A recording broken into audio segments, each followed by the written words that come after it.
by PNC Bank for the achiever in you. And a summer night here at Camden Yards as we get set for this game. Gary Thorne along with Jim Palmer, and we welcome you back. And Jim, all around Major League Baseball, we remember that sad and sickening day back in 2001. It really was, and I just signed with the Orioles back in 1964, and going to Arizona State when I came out of class, and they just said the president has been shot down in Dallas. So there are days you're always going to remember, and obviously 1964 when President Kennedy was assassinated down in Dallas, and then I remember coming back from working out, and my daughter Kelly called and said a plane just flew into the World Trade Center. And the amazing thing about it, I think, Gary, we get in touch how lucky we are to live in this country. Yeah. And the fact that so many people, gave their lives. I mean, the fire and the police people and all the people that actually went out of their way, and just ordinary citizens to help each other. So, I always thought I was lucky to play baseball, but I think overall, just to live in this country and go through one of those things and see how people actually reacted to it. So it's something, and I'm just happy that obviously you're going to always remember this day, but when you have to do it, people don't ever forget it, and that's important. And that was the slogan, of course, that came out of 2011 and 2001 and continues to this day. It's been a dozen years now, which seems unbelievable. Never forget. Never forget is what has been repeated, and that's why Major League Baseball, in light of that, continues to never forget. Ceremonies now to take place on the field. We take you to the PA announcer, Ryan Wagner. Ladies and gentlemen, we ask that you please rise and that gentlemen remove your hats as we welcome the University of Delaware Army ROTC Color Guard, who will present the colors for this evening's game. Tonight, we ask that you join the Baltimore Orioles, New York Yankees, and all of Major League Baseball in pausing to remember those who lost their lives or loved ones on September 11th, 2001. We pay tribute to them and to the men and women who serve our country, and we honor a pledge made 12 years ago today. We shall never forget. Now, we ask that you please join us as we observe a reflective moment of silence.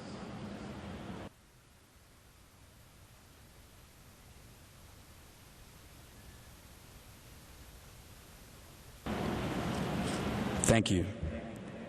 Ladies and gentlemen, please remain standing as we welcome members of the United States Army Chorus, who will now honor our nation with their rendition of our Star-Spangled Banner. Oh, say, can you see by the dawn's early light what so proudly we hailed at the twilight's last gleaming, whose broad stripes and bright stars through the perilous fight o'er the ramparts we watched were so gallantly streaming, and the rocket's red glare, columns bursting in air, gave proof through the night that our flag was still there. Oh, say, does that star-spangled banner yet wave o'er the land of the free and the home of the brave?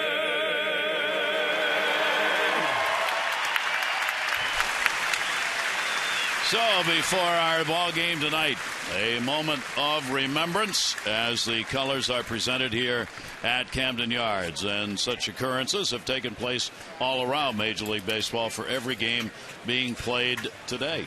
And we welcome you back, and we turn to our ball game for tonight as the Orioles and the Yankees continue. Obviously, a vital 2 games remaining in this 4-game set.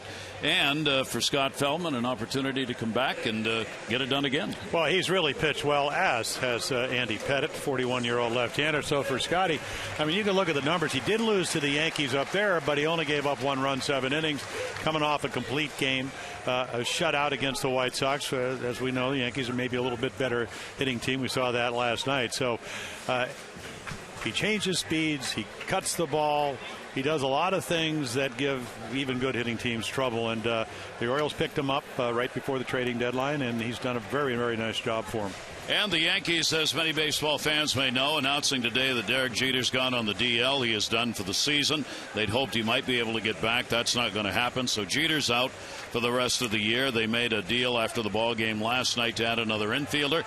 Jeter said today, though, here in a press conference at the ballpark, he's looking to come back next season. So he's not ready to talk about not finishing off another year or so. Well, obviously, if you're a Yankee fan, or even if you're a baseball fan, you know, the Yankees have some icons, and Jeter's one of them. Rivera, who came in last night, got a 4-out save. So you always root for those guys to come back and prove whether you can play or not. That's kind of one of the passages of times in our games. Pettitte's one of those guys today. I mean, he's 41 years old. Had a chance to talk to him Monday. He said, boy, I don't like it hot. I didn't realize how hard it would be to pitch at age 41. But he's done a nice job for him. He gives him a chance to win. So we're going to have a nice little game here tonight. Yeah, all of these are as the days dwindle down here in September, and we get set for this 3rd game of this series. Take a look at our train game time temperature. It, again, has been a very warm day here. 91 degrees, little breeze blowing out again towards left field, as was true last night. Train celebrating its 100th anniversary by offering irresistible financing. It's hard to stop a train, really hard. Here's the starting lineup for the Yankees. Gardner, Rodriguez, and Cano, Soriano, Grandison, and Reynolds.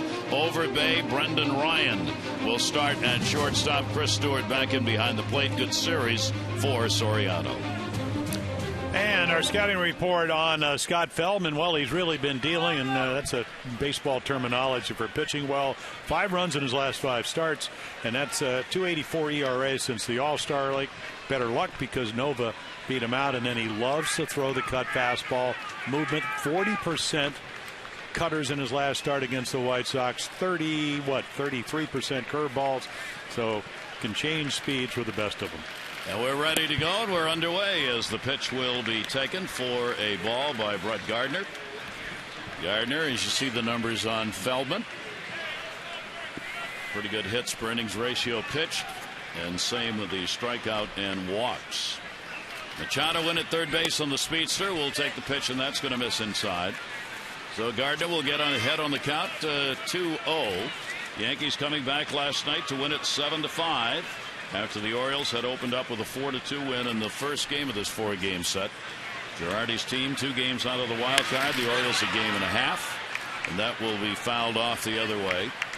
And a 2-ball 1-strike count on Gardner. So for Feldman, like all of the starters for all of the teams in these games at this point, they know not a lot of room. Teams are playing tight to the vest. It's been good pitching all the way around. Close ball games. That will miss, and 3-1 on Gardner. Yeah, and the game up in New York on the 31st of August, when Nova was able to shut out the Orioles, it all came down for Scott Feldman the first inning. Gave up a double to Gardner, and then it gave up a double to Cano, and that was the only run he gave up. Gardner will take the pitch. It is in there for a strike, trying to work a walkout his first time around. And Gardner, 3 for 8 lifetime off Feldman. All these Yankees have seen Feldman a number of times. Few home runs in the lineup against Feldman by some of these current Yankees. 3-ball 2-strike count. And Gardner will put that one up in the air. It'll be Chase, Manny Machado going over. And good try, but it was in the seats. Yeah, trying to get there and also not run into the wall. Ball kind of peeling away, slicing away from him. You just expect if he's chasing, he's going to catch it. And I don't think it might have deflected off somebody's hand. Now, is he over in the field of play? Well, he had it in the glove. Yeah. I don't know if it deflected off that fan's hand. And, of course, really tough play, not an obvious out. So the at-bat stays alive, 3-2 delivery, and he takes advantage of it and gets a walk. Well, take a look at the Orioles defense. McLeod, Jones, and Morse out in right field. Machado, Hardy, and Roberts. Davis over at first base, and Wieters with a couple of gold gloves behind the plate for the Orioles. There is Morse, who's getting the start in right field in this ball game. Michael Morse. Nick Markakis is not in, but congratulations to the Markakises as Toby Markakis joined this world today, an 8-pound baby boy. And Nick was at the hospital all day and checked in with the manager at about 4 o'clock this afternoon to let him know that everything was going fine. He was exhausted, but as Buck expected, listening to him on the phone, he said, I could tell it had been a long day for Nick and his wife. But that's great, and we welcome Toby. So a lot of options for Joe Girardi and his Yankees with speed at first. And the pitch strike. And the way I say that, 25 out of 28. That's with the Cubs and with the Orioles as far as stealing bases for Scott Feldman. 6-7, somewhat deliberate, and one of the best throwing catchers, but they still run on Feldman because somewhat deliberate to the plate. A great job in the 2-hole has been done by Rodriguez. And a swing and a miss. Good fastball down low. He's had a home run. There's Nick. There's the new daddy. He's over there in the dugout with the Orioles and back and ready to play tonight if needed. 2-strike count on Rodriguez. He's got a 4 for 13 with a home run lifetime off Feldman.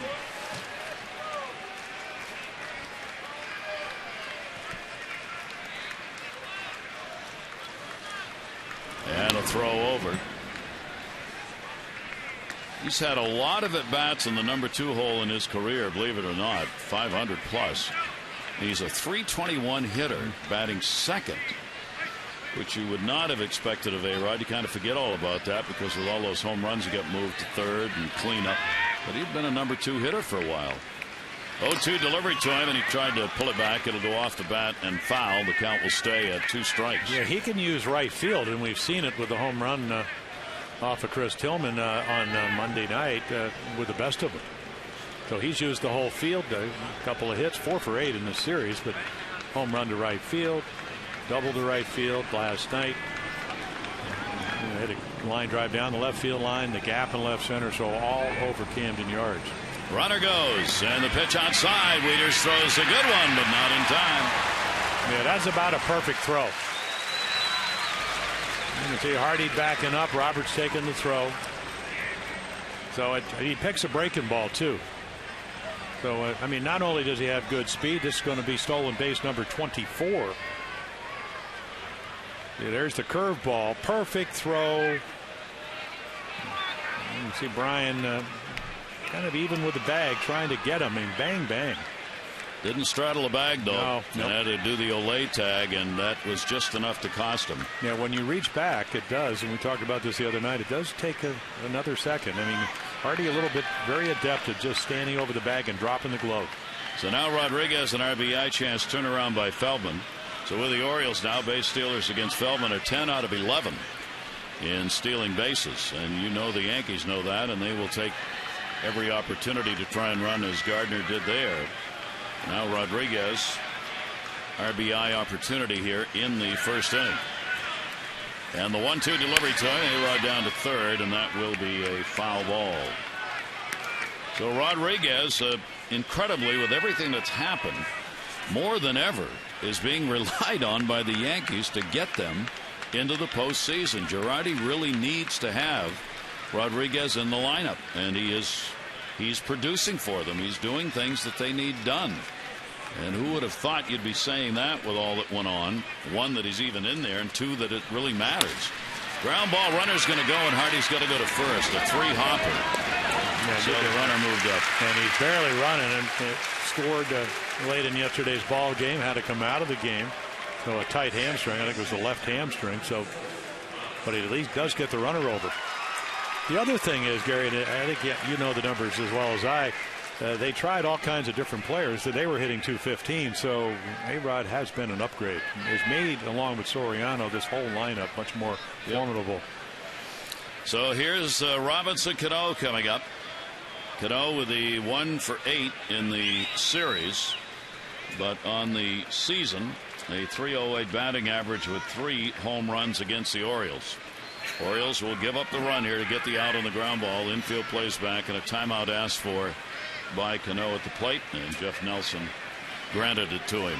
There you see Gardner at third. Yeah, this is just like the game up in New York, where Gardner, instead of hitting the double, or in New York he hits a double. Here he just gets the walk and then turns it into a double with a stolen base.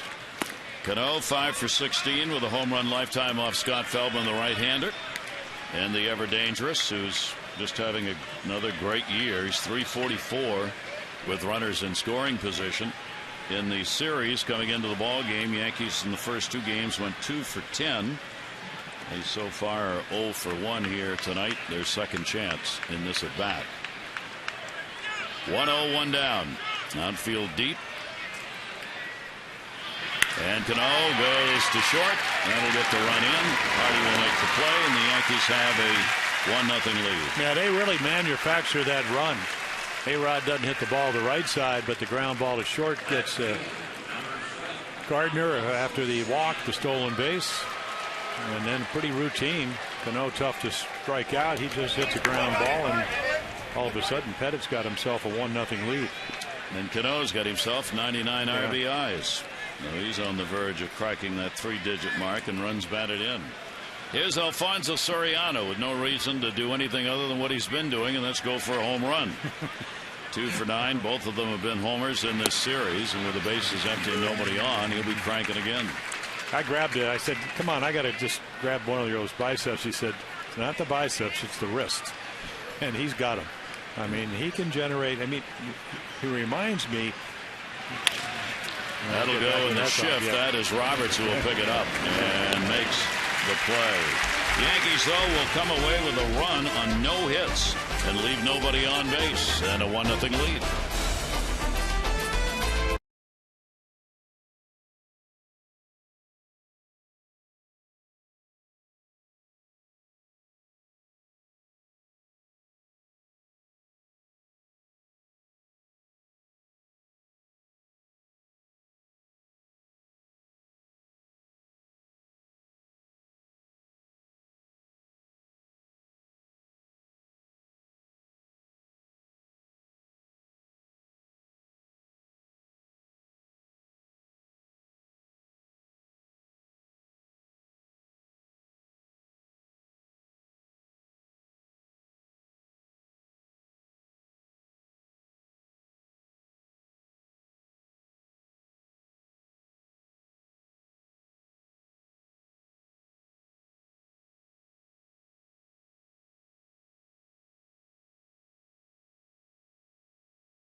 Of course, today, remembering 9/11.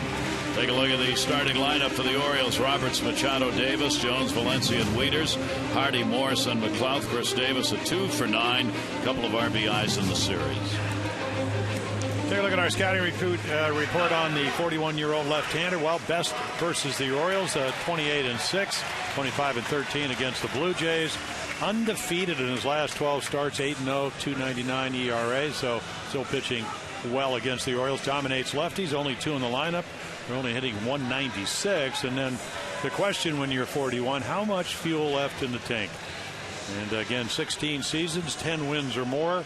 And as we mentioned, he has been pitching well, but I guess saying that maybe experiencing a little discomfort in the shoulder. So we'll see what is in the tank here at Camden Yards tonight. Third outing against the Orioles this year. Won the first one, non-decisioned in the last one. Here's Brian Roberts, who starts it out with a base hit. So Roberts, first ball hitting, and he's on with a single. That'll bring up Manny Machado, who had a little chirping match with somebody last night. We tried to figure out who. After the game, he talked about it. Yeah, I was trying to get time. Fortunately, he didn't hear me. It was a little loud today. And, so let's move on. He was talking about Jim Joyce right there, trying to get a timeout in the at-bat. Joyce could not hear him, the home plate umpire.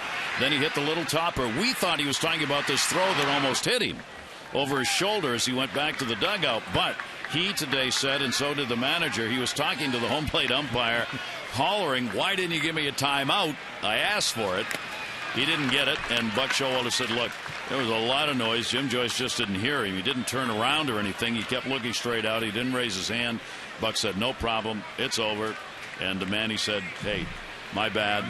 It was just too loud. You couldn't hear it." Yeah, learning experience, 21 years old. So now Manny up with a runner on at first base.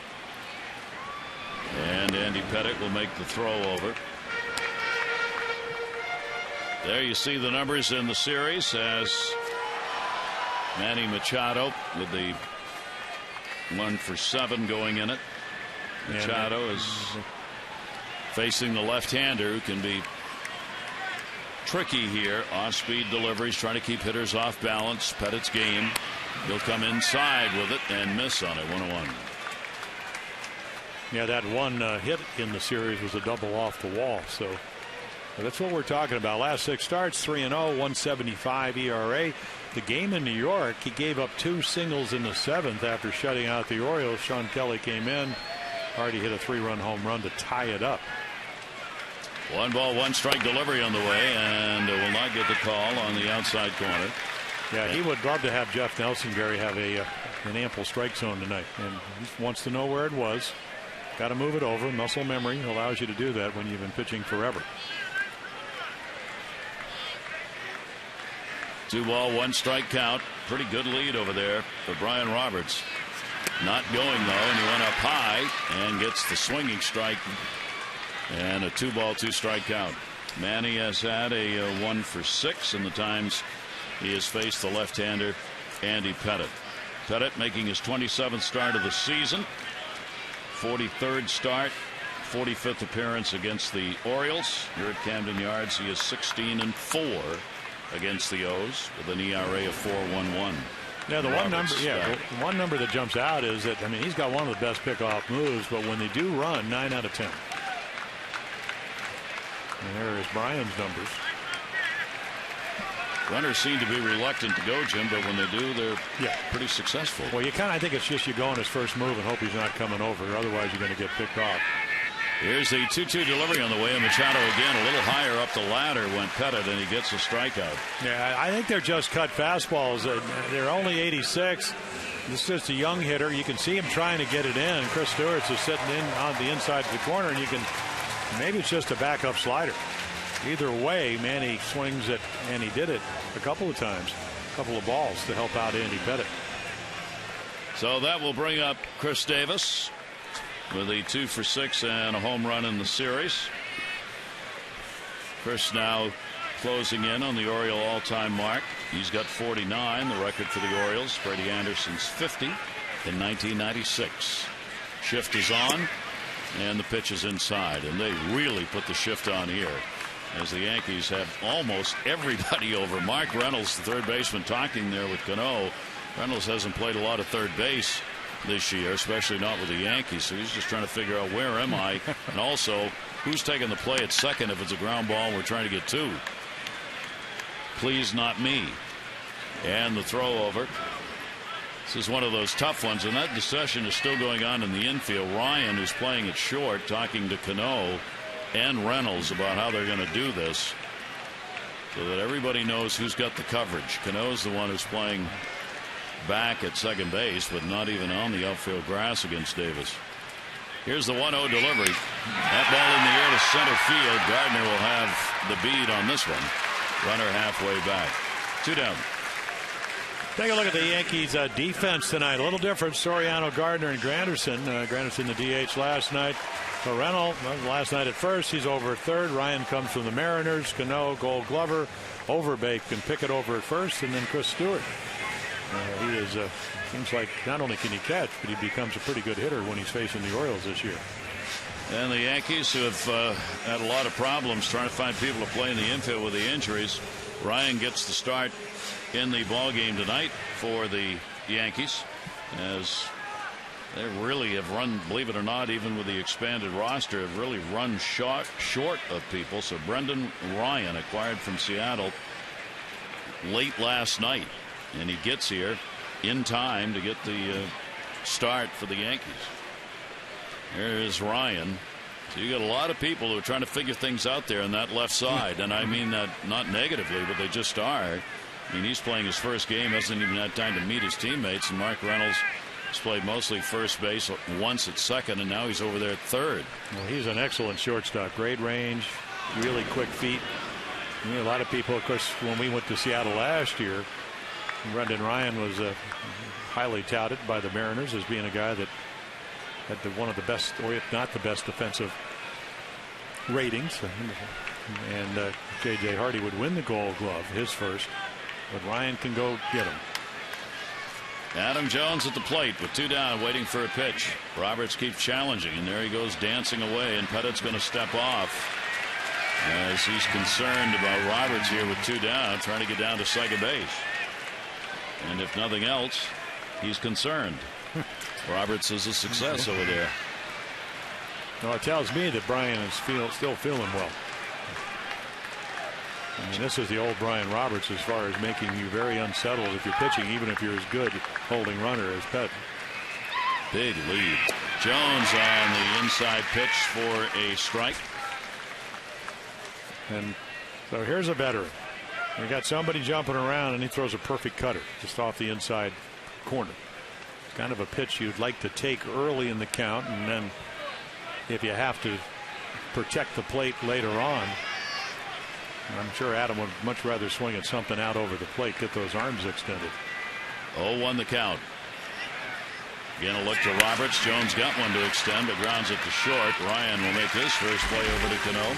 No runs on one hit, no errors, and one left on. So the Yankees with the first inning run at the lead.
The games, almost a week was taken off, then baseball came back. On our Wired Wednesday today, Buck Showalter talked about why the return of baseball mattered.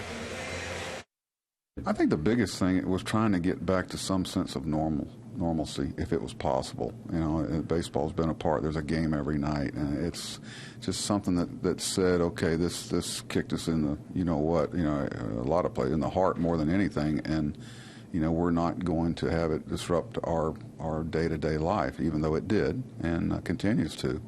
But I think baseball played a part in that, and rallying around what most Americans consider a vital part of their day. It was watching a baseball game and pulling for their team. And baseball returned, obviously a bit reluctantly after all that had happened, but there seemed to be the general agreement with what Buck was saying. It was needed. Feldman on the mound working against Curtis Granderson. And Granderson will take the pitch on the inside corner for a strike. For Granderson, a 1 for 9 in this series. Granderson, Reynolds, and Overbay due up in the second inning. Yankees getting a run without a hit in that first one. Tried to drag a bunt down the first, but didn't get it all. Fouls it off for strike 2. Yeah, I usually like to do it a little earlier in the count, and because of the shift, the third baseman is really your shortstop, who will now go way back to where he usually plays. J.J. Hardy was in even with the bag to kind of take the bunt away. Granderson will take the pitch inside for a ball. Curtis Granderson has had 1 home run against the Orioles this year, only a .207 batting average against the O's on the season, but he's had 3 lifetime home runs off Feldman. And the pitch is taken, another one in the dirt. Well, he would have had 2 hits last night if they didn't have the shift on. I mean, he 1 soft line drive, 1 hard one right into the shift, and right to Manny Machado. I don't remember anybody playing as deep in a shift as Manny does. He is so far out there. He's legitimately a right fielder. Well, that is another reason why arguably he's the best fielding third baseman in baseball, or at least in the American League, because if you are trying to deploy this shift, he can make it work even better because of his arm and because of his agility, range. 2-2 delivery. Granderson over the top, and he fouled it off. I remember reading the biography of Ted Williams, Ted, and I think when Ted was 40, maybe 40, started using a heavy bat, and that was the first time he ever hit the ball at left field. Other than that, he did his whole career hitting into the Ted Williams shift. 2-2 delivery on the way. That one is going to go into the shift. Roberts is there to play, and will record the out. Well, wild card gets even tighter. A couple of games that were played today affecting it. These are the current standings. Kansas City beat Cleveland today by a score of 6-2. So right now, the Orioles a game and a half behind the Rays. The Indians and the Yankees are both 2 games out, and Kansas City's only 2.5 games behind, as all of a sudden the Royals are making a run at it with their 6-2 victory over Cleveland today. Pirates, by the way, beat Texas 7-5 in their ball game today, and that could tighten up the American League West again. Here's Mark Reynolds. Mark's got a 4-game hit streak. As he stand in, he's done damage. 2 for 4, a homer, and the 2 RBIs in this series. Yeah, he got their 3rd run in with a mammoth home run off of Miguel Gonzalez right after the Orioles had taken that 4-1 lead. I mean, deep to left field here. Pulled on him that time, throttled back. He was way out in front of it, and an 0-2 count on Mark Reynolds. The former Oriole, 4 for 7 with a homer off the 30-year-old right-hander on the mound for the O's. Feldman's appearances, 11 previous game starts. The Orioles 6-5 in those games.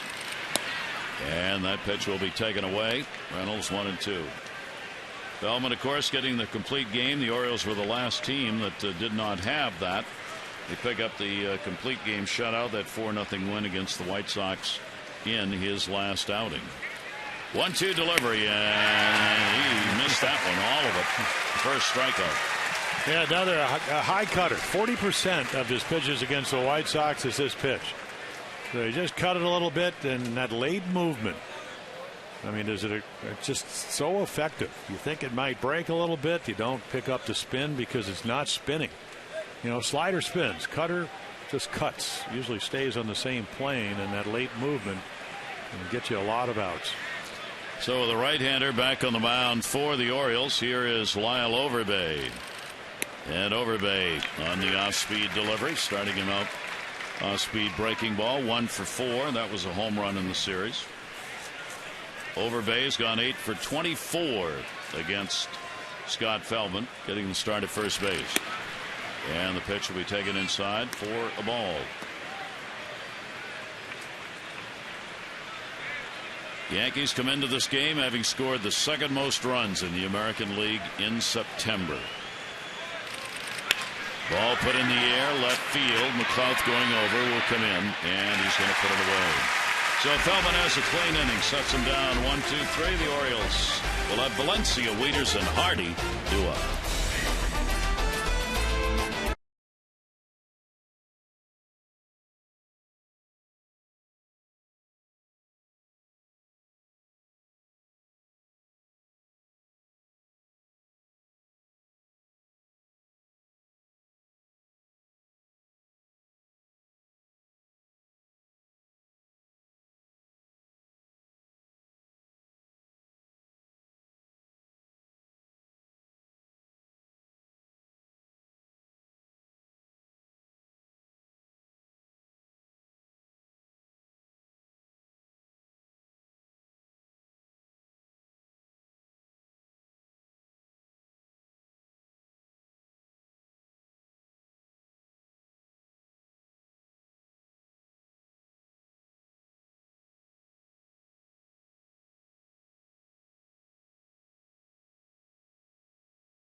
From Baltimore, Frank, you've already won $500 for being selected, $100 more for every Orioles hit during the game, and an extra $500 for any Orioles home run in the 5th inning. For the latest info on new games, current promotions, and second chance contests, visit mdlottery.com today. Memory of the heroes of 9/11, remembered here at the ballpark tonight. Danny Valencia, the designated hitter for the Orioles. Valencia, a couple of hits, 3 at-bats against Andy Pettit. And Danny will take the pitch up high for a ball. Yeah, he was part of that rally in the 7th inning up in New York with Pettit cruising along. He and Morse got hits, and that got him out of the game. That and the pitch count.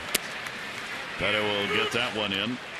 Danny Valencia has done a great job for the Orioles in the DH role this season. And you see how Huddy's been over the last 10 ball games. Hitting .360 off lefties. And he's going to increase that. Going to go into the corner. Soriano will try and hold him to a single and will as he gets it back in. And Valencia's got the leadoff singles. Orioles had the leadoff man on both innings. Take a look at our Hollywood Casino League leaderboard. Slots, tables, and dining. The ultimate triple play at Hollywood Casino at Charlestown Races. The teams who win after they lose to keep those losing streaks to a minimum. Cardinals have been the best at it. Red Sox, Reds, and the Orioles right there. 40-26 with that .606 win percentage the game after a loss. And they need one to up that percentage in this ball game. Here's Matt Wieters. Matt in this series has had the 0 for 4. 278 this side, 210 the other way for Matt. Runner on at first base, nobody out.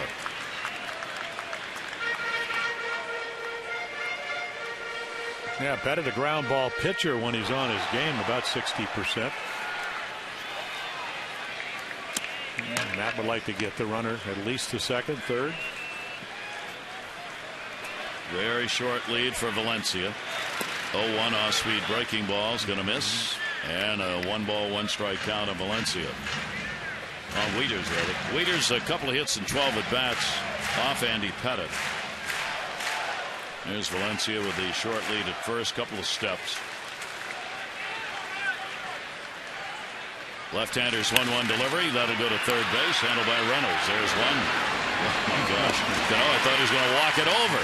He knew who was running, and he knows how good his arm is, so he took 5 steps to get the throw off. Yeah, his only fear was, will Mark Reynolds catch it or not, and he stays down on it. Ball comes up, gets it in the web. Watch him clear the runner. And, I mean, just an inner clock on the guys that can play, and he's one of them. That's why he's a Gold Glover. He knew he had plenty of time. Ball was hit hard, so he knows he can clear the runner, which is the important thing for the middle infielders. 1 pitch, 2 outs. And here's J.J. Hardy. Hardy will take it away for a ball. So the Orioles shortstop powering the ball this year. A 3 for 7 in this series. Only 3 for 20 off Pettit, which is why J.J. Hardy's been moved down a bit in the lineup for this game. Hardy's been better against right-handers this year, hitting .268, .253 off the lefties. They play him to pull in the infield. 2-0 delivery, pitched away from the D and caught the outside corner for a strike. 2-1. Yeah, JJ with 80 RBIs his first year, 68 last year, and already past the 68 mark. Grounded towards the shift. Reynolds lets that one go. And Ryan's able to make the play. No runs, 1 hit, no errors, nobody left on base. A little defensive help for Andy Pettit.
From fresh local seafood to an array of Zagat-rated restaurants. And you can learn all about it at SavorSarasota.com. And while you're down there enjoying the beach and having some great meals, you might want to catch the Fall Instructional League we've been talking about. It'll be at Ed Smith Stadium. It's the games. The days are free. No charge. Orioles roster will have 54 players, 27 pitchers, including their top draft pick, Hunter Harvey. Josh Hart, one of their outfielders, is going to be their supplemental first-round pick, and all kinds of players and games. There's a full schedule if you go to Orioles.com/Sarasota. Orioles.com/Sarasota. And it starts September 16 and runs through October 8. The Instructional League, with a number of teams involved. And the pitch by Feldman will be taken by Ryan.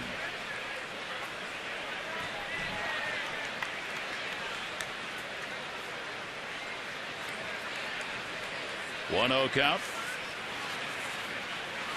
Ryan will watch the pitch on. That'll miss outside. And a 2-0 count. Feldman with a walk and a strikeout so far. Stewart and then Gardner at the top of the order coming up.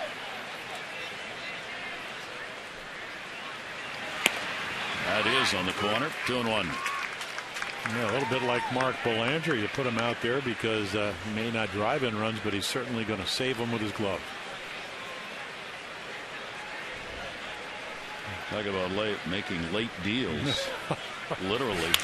Grounded down to third. Manny Machado. It's not that easy. Yeah. Well, look how quickly he gets to that ball. Incredible range, quickness, and then the arm. But he cuts that ball off. I mean, it's not, obviously it's not a shot down the line, but his quickness to the ball, unparalleled. I mean, a great angle right here. Look how quickly he gets it. I mean, totally under control, and then the rifle.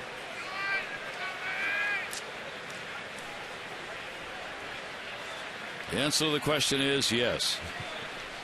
The question that gets asked by those who don't get to see him every day, is he really that good? That good? Well, I asked Brooks Robinson, 16 straight Gold Gloves, Hall of Fame.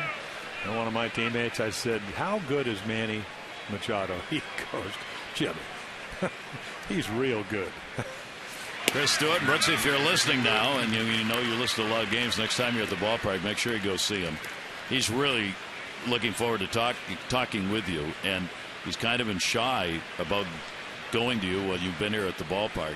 So if you have an opportunity and you're in around the clubhouse, he'd love to talk to you. Pitch is taken down low by Chris Stewart. Stewart doing the catching again. He has, in this series, had a 1-for-2. Stewart, one of 3 catchers being used by the Yankees here in the final month. 2-ball, 1-strike delivery. And that is going to be on the outside corner for a strike. Feldman, as at least starting in this game, the way he finished up the other one and pitched the whole ball game doing it, just keeping hitters off balance. Never quite sure what's coming. No, real good at that. 2-2 chopper. It's a real good swing. Oh, the underhand is there in time. Must have watched A-Rod last night. The longest underhand throw in the history of third basemen. Probably about 40 feet. Now, you do have other options. The good news is he gets to it under control. A little shovel pass.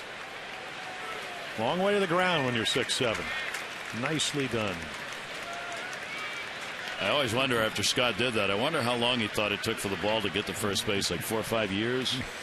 When you've done it, now it looks like it's just kind of hanging in the air. Well, it was. Like flying a kite, trying to get it airborne. Gets the out, though. 2 down. Here's Brett Gardner.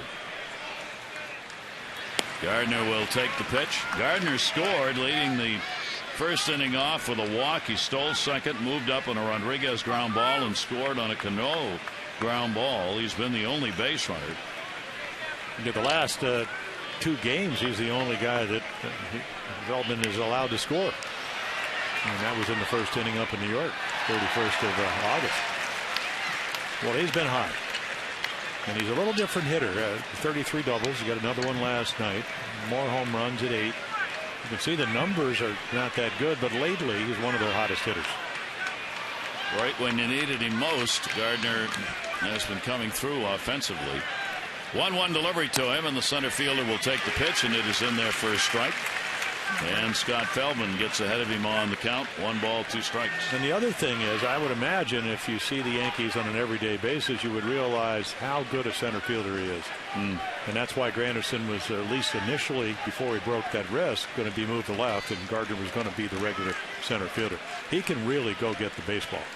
1-2 delivery to him, and he's gone. So Feldman will get the strikeout. That's 9 in a row retired by Scott Feldman. It is a 1-0 Yankee lead, even though they do not have a hit.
Royals, they indeed are alive, and who would have known? They've got the bullpen that's doing the #1 job in the American League with a 2.60 ERA, led by Luke Hochevar. The Pittsburgh Pirates, their 39th road win today, most road wins since 1992. And for Zach Cozart, he had a 15-game hit streak snap today, hitting .373 during the streak. He has been a big reason why the Cincinnati Reds continue their run for the postseason, as Pittsburgh won at Texas today 7-5 to pick up that 39th win. Yeah, and I was listening to Clint Hurdle when for the first time in 20 years they were over 500. Boy, really special, talking about, and the Orioles went through this, so not winning in 14 years, how much it meant to the organization, all the people who had been there, the fans and everybody involved. So they won for the 83rd time today against the Rangers. And well, you start looking, I mean, Pedro Alvarez, we see him in spring training because they're right next door. He's leading the National League in home runs. McCutchen has a chance to maybe win a batting title. And another thing, another thing I didn't know, Ron Johnson's here, a AAA manager in Norfolk. His son is leading the National League, Chris Johnson, in batting. In batting, yes. Yeah, I didn't even know that that was his son. Ground ball down to third. Cut off Reynolds. Makes the throw. I can play third. Yeah. And Morse is retired. One away. Nice play by Reynolds. Well, buckle back up. The Orioles close out their 4-game series with the Yankees tomorrow at 7:05. Birds in the hunt for the postseason berth, and the time is now, right now, to show your support. Paint the park orange. Tickets available, 888-848-BIRD, to go to Orioles.com to get your seats as the Orioles chase down a postseason chance. And here is Nate McLouth. McLouth batting ninth, playing in left field. 0 for 3 off Andy Pettit. And McLouth will take that one for a strike. Yeah, remember, lefty's hitting 196, under 200. 0-1 delivery towards the middle. Going to be a tough play. Over to get it. Ryan, that's why he's there. Yeah, they got Nunez out. They saw enough. Jeter's not going to play the rest of the year. And that's why they went and got Brendan Ryan, because he's all over the place. I mean, he makes the play easy. And that's what good shortstops do. Quick, great arms, good hands, fast feet. There is Derek. On the DL today. So done for the season, if you missed it earlier, but did say he intends to come back next year.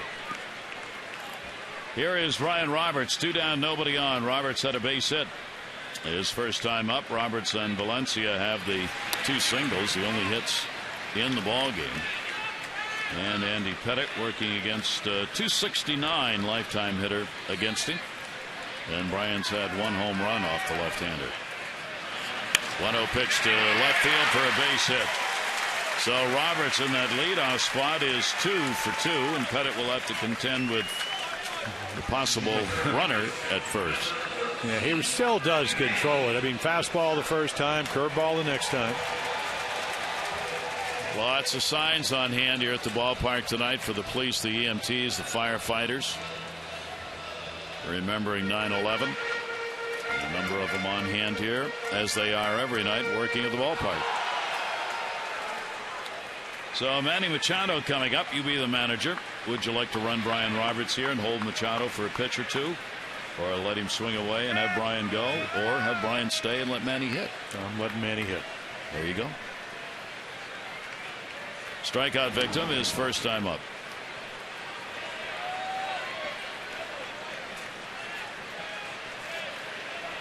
Roberts certainly has looked from that position to see that sight innumerable times in his career. With Andy Pettit on the mound again for the Yankees. 2 down. Fake to go. There's the throw over, and Brian really looks like he just knows everything Pettit's going to do. Well, I think he also knows that Andy cannot throw over there as quickly as he can get back. That's a one-way lead where kind of feint going towards second and then immediately get back. Because Brian, notorious when he's healthy, getting those running leads. Big lead, not going. And the pitch will be taken up high for a ball. And you'd love for Andy just to get a breaking ball. The strikeout was on a couple of cutters that weren't hittable because they were just above the letters. Bring it down about 6 inches, and Manny Machado becomes a home run hitter.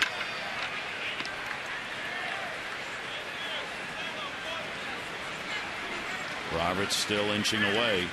That off-speed pitch is going to be up high and away. Take a look at our Bloombergs, and here are the doubles, and they're all over the ballpark. I mean, that's the pitch selection, 49, most in the major leagues. You can see fastballs, breaking balls, changeups, and then the spray chart would be from the right field line to the left field line in both gaps. He's an equal opportunity double hitter. 2-0 the count. Outfield very deep. Runner not going. Roberts took a couple of steps. There's one the other way. That'll be a base hit in front of Granderson. So the Orioles vying for a 2-out rally as Machado gets the single. First and second, 2 down for Chris Davis.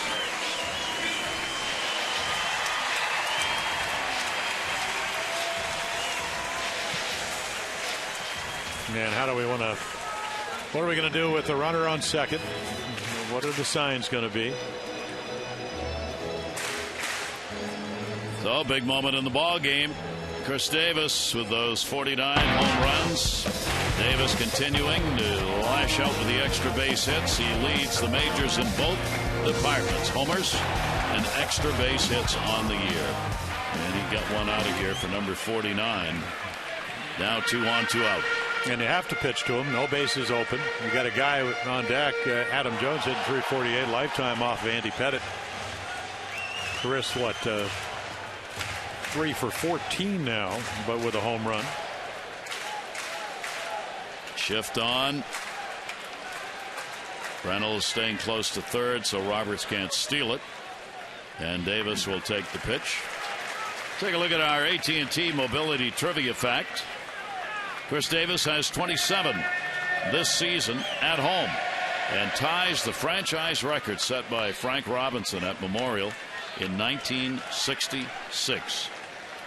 And the legendary Frank out there in Legends Park watching. Here's the 1-0 delivery inside to Davis.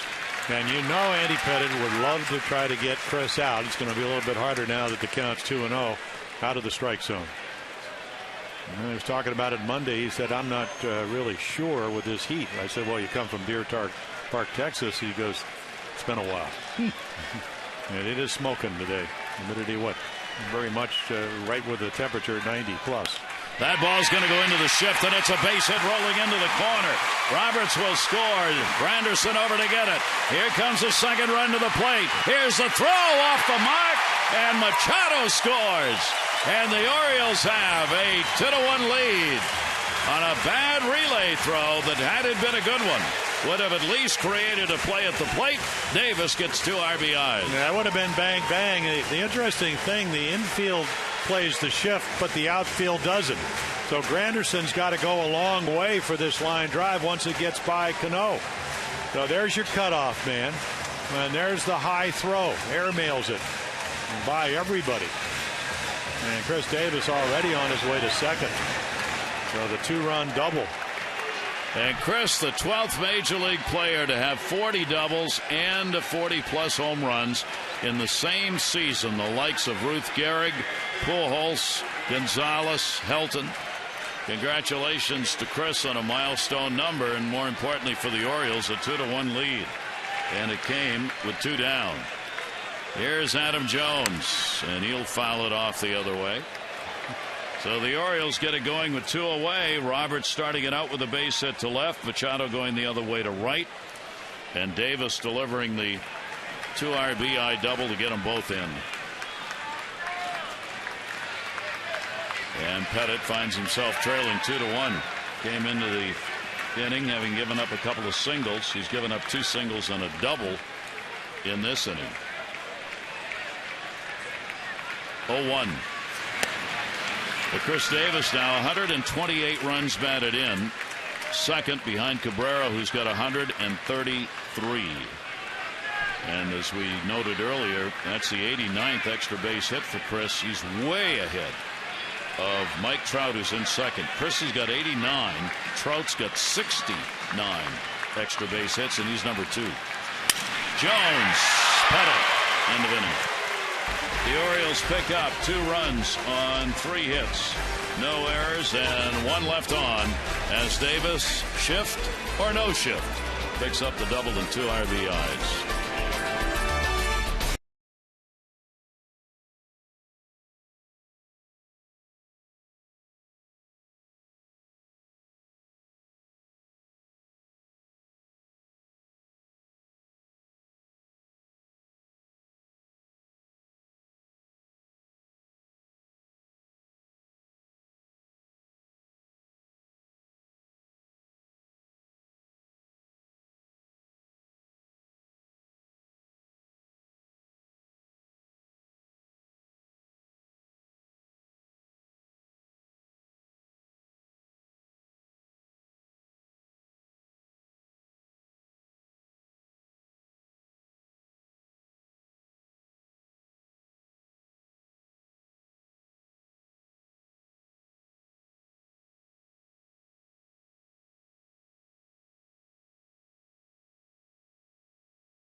For your chance to win lunch with Adam Jones, presented by Jiffy Lube.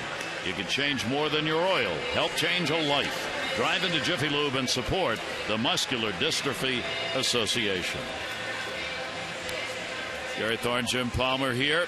Around Major League Baseball, all of the players today in all of the games are wearing special hats that have the flag on it, Old Glory there, and those are all going to be auctioned off. And you can participate for charity in the auction that'll go on for those hats. And they'll be up as soon as ball game is over. Probably could actually go right now with the auction going on. Here is A-Rod. He grounded out his first time up. Receives the royal welcome, of course. And we'll take the pitch down low for a ball. 3-game hit streak for Rodriguez with the 4 for 9 in the series. And a very solid 298. Well, first thing he said, Monday starting to feel better. So, I'm not sure the hamstring feels better, but the hip that was operated on wasn't really expected to play till late in the season because of the off-season operation. Played with it last year, didn't have a typical year. But he is 38. You always have to answer those questions when you play at that age. Are you getting old, or are you hurt, or what's the case? He had a hamstring problem in the ball game last night. Fortunately for the Yankees, able to stay in. Bottom of the 8th inning, running, sliding to the plate, tight left hamstring. Came back to the ballpark today, had it worked on, ready to go. Not 100%. And a strike on the inside corner, 3-1. By the way, for these hats that are available, you can go right now to Orioles.com/auction. And you can right now submit a bid. And the pitch will be taken for a strike. Proceeds are going to benefit the Baltimore Police Department personnel through the Frank Battaglia Signal 13 Foundation. It helps the Baltimore Police Department who have extreme personal emergencies. Proceeds from the sale of the caps worn tonight. 3-2 delivery, and got him. Yeah, he throws him a 3-1 cutter. I was talking to Larry Rothschild, pitching coach for the Yankees. He says if you throw it 3-1, you got to be committed to do it 3-2. But when you throw a breaking ball 3-1, hitters count, and then you come with a well-located fastball, makes it even harder to hit. Perfect pitch. So he gets his 3rd strikeout of the ball game. That's 10 in a row that have been sit down by Feldman after the leadoff walk that started the ball game to Gardner, who had scored. Orioles 2-5-0. The Yankees 1-0-0. Foul back by Cano, picking up the RBI for the Yankees on a ground ball out. Well, Feldman continuing the impressive performances he's had with the Orioles, especially after that complete game shutout in his last game. Irony here, he doesn't have a shutout, but he's got a no-hitter. Doesn't happen very often at any part of the ball game. Here's Cano, ground ball right back to him. 2 down. Help the Orioles. Sinai Hospital and Care First. Support a great cause. Save with the American Heart Association's exclusive 50% off ticket offer for the upcoming Blue Jays series, September 24th through 26th. Go to Orioles.com/AHA. Receive 50% off tickets by donating $10 for every ticket purchased, and that half price for a great charitable contribution. That's Orioles.com/AHA. And the Orioles will go into the Soriano shift and hope that after 2 home runs last night, he hits it on the ground. Wow, almost hit him.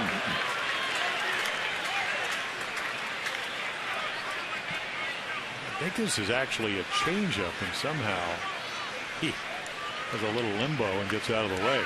He's going one way, Wieters is going the other, and the ball ends up in the glove. 1-0 delivery to Soriano. That'll be in there again. Soriano's got a major league leading seven multi-home run games this season. Getting it done with the 2 home runs he got in the ball game last night.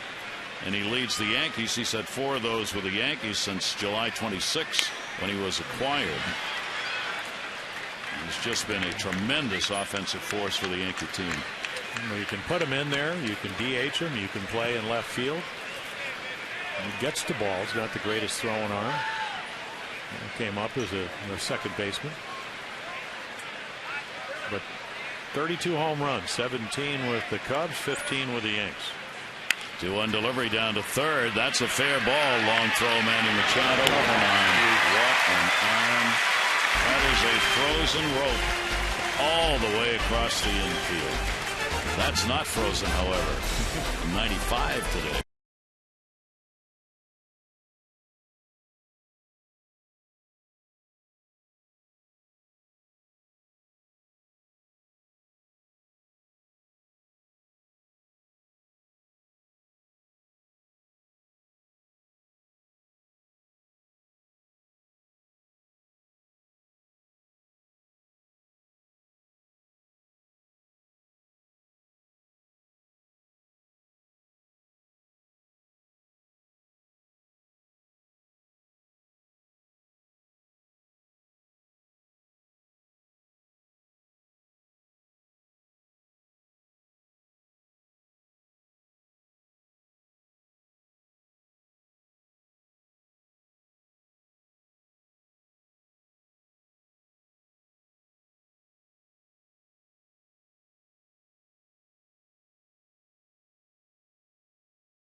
Event.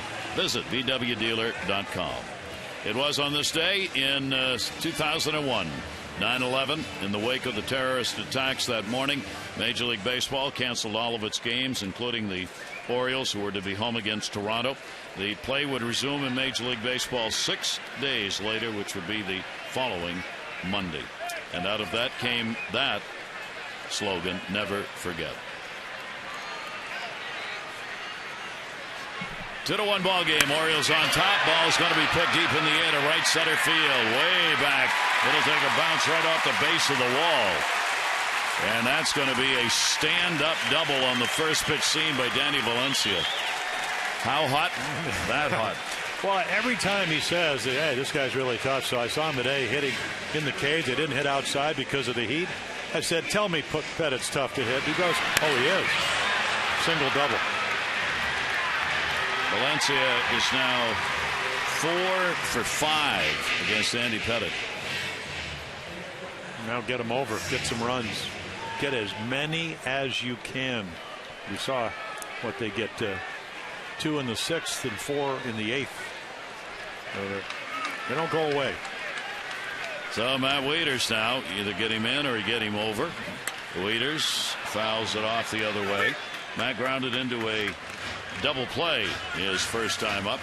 The Orioles trying to increase their 2-1 lead in this ball game. The Yankees had to come from behind win in that game last night. The Orioles have had struggles trying to hang on to some leads of late, so never enough as far as the runs are concerned. The 0-1 delivery, and that's going to be inside to him 1-1. I like the headline in the New York Post. Reports of Yankees' death may have been exaggerated. They lead the league in being pronounced dead. It's good. They keep coming back. I mean, they are. I mean, when you look at their numbers and all the injuries, they've had an amazing year. And I saw, you ran into Brian Cashman yesterday. Was talking to him. Joe Girardi's done a terrific job, and I saw Brian. And of course, when you break your leg skydiving, you want to sit down. So he was on the couch. I said, I haven't really read about the great job you've done. I mean, Jeter's been hurt. They got well. Sabathia hasn't had one of his best years. Teixeira's been out. Granderson broke. I mean, you can go. I mean, a litany of. Yet they keep hanging in there, and they hang in games. And something to be said about their tenacity. So Stewart's going to go out and have a word here. Over the year, they've had just enough of this and that and everything else to win games they need to win in order to keep themselves going. They've won as many games as the Orioles. Both teams have won 77 games. The Orioles have lost 67. The Yankees have lost 68. That's the only difference. Going out to get him, Jeff Nelson, the home plate umpire. And who would have thought that? I mean, going through the season, the way the Orioles were playing, if you weren't looking at the numbers, you'd have thought the O's got to be 10 games ahead of the Yankees in the win column. They're not. And that's a credit to the way the Yankees have played. 1 ball, 2 strike count. Delivery, Wieters. You can see him trying to pump that ball to right field. The last couple of swings, stays at 1 and 2. Yeah, now he's just trying to stay alive. 1 ball and 2 strike count. Matt hitting .281 in September. He's had a couple of home runs. And it's hard to hit that cutter that's, you think it's going to be inside corner, and it dives at your back foot to the right side. Pettit's delivery to him, and that's foul the other way. There, that's the pitch I'm talking about. I mean, you got to hit it out front. If it's up a little bit, maybe you can shoot it into right field, which is one of his strengths. But Pettit, because of the count, doesn't have to throw you a strike, and he doesn't. You see him just whack it foul. Danny Valencia being held by Cano at second. The leadoff double. Orioles' 6th hit of the ball game. Here's the 1-2.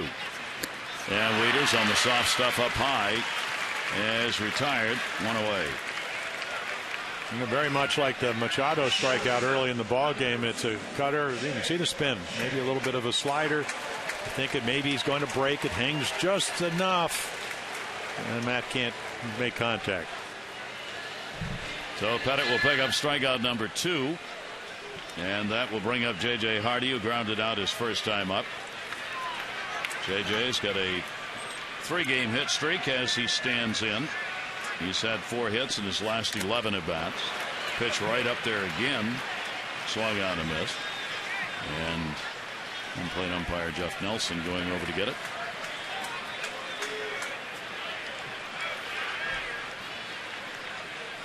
See Jeff, who's a 15-year veteran, Major League staff since '99, 2 World Series under his belt out of Cottage Grove, Minnesota, where he grew up. Went to school and college. 0-1 count on Hardy.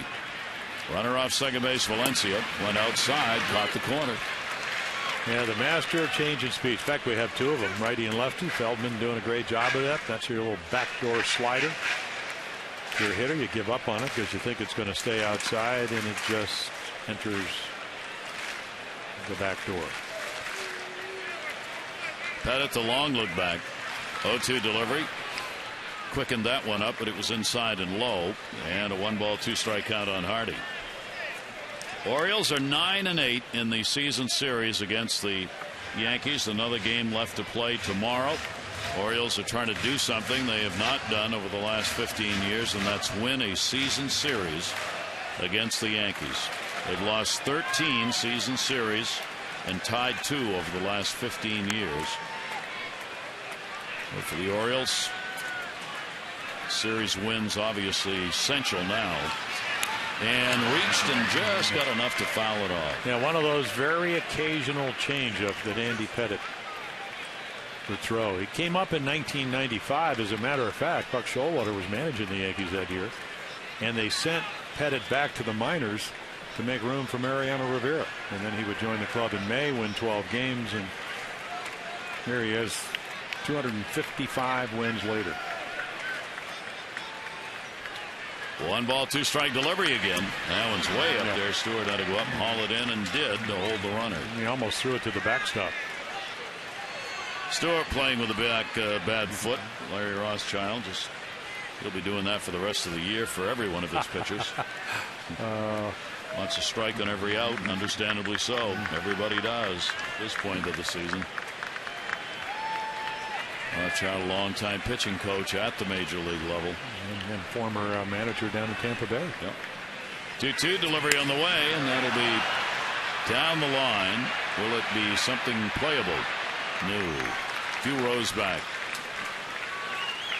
McCarty keeps his at-bat going. Almost 26,000 on hand in the ballpark last night. Good crowd on hand here again tonight.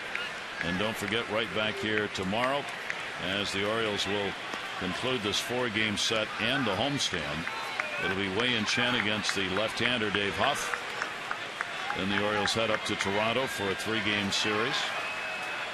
Orioles here in this homestand have won 4, lost 2 so far. Yeah, Red Sox had 3-1 in the third against Tampa Bay down in Tampa. Chen will pitch. Wayne will be on the mound for the Orioles. And then David Huff, a long time. We saw Huff. Well, we saw him in relief in New York, but we saw him with the Indians years ago. 2-2 delivery. Pettit towards the gap, right center. It is deep in the middle. It'll split him and roll to the warning track. Valencia will score. Hardy will go into second base on a tough at bat. He gets an RBI double, and the Orioles get a 3-1 lead. Well, you play him the pull in the infield, and now J.J. Hardy not against Pettit in New York, but in the same game he started. 3-run home run, now a 1-run double. Gets the ball up, and again they're playing him pretty much straight away, and Gardner can't get there. Granderson can't get there. So not only do you get the run, you get another runner in scoring position. Valencia with a double, Hardy with a double, and you get Morse to the plate. J.J. Hardy is 72nd RBI of the season. The Orioles now 3 runs on 7 hits off Andy Pettit. Morse grounded out his first time up. And we'll go after that pitch down and into him for a strike. Well, the Orioles getting 2. Andy Pettit so far in this start. They picked up in the 3rd inning. A couple of runs on 3 hits. Have added a run on 2 more hits here in the 4th. And with only 1 away, time to do more damage. Morris, that'll be in and up to him. Acquisition to bring some power in just these situations with a right-handed bat. It's his 8th game for the Orioles. He's had 3 hits, all singles, in the 18 at bats so far with the O's. 1-1 delivery. And Michael takes the pitch, and it will miss, and a 2-ball, 1-strike count. Yeah, you just and it's hard when you're not playing every day, and you hadn't been playing before you came over here.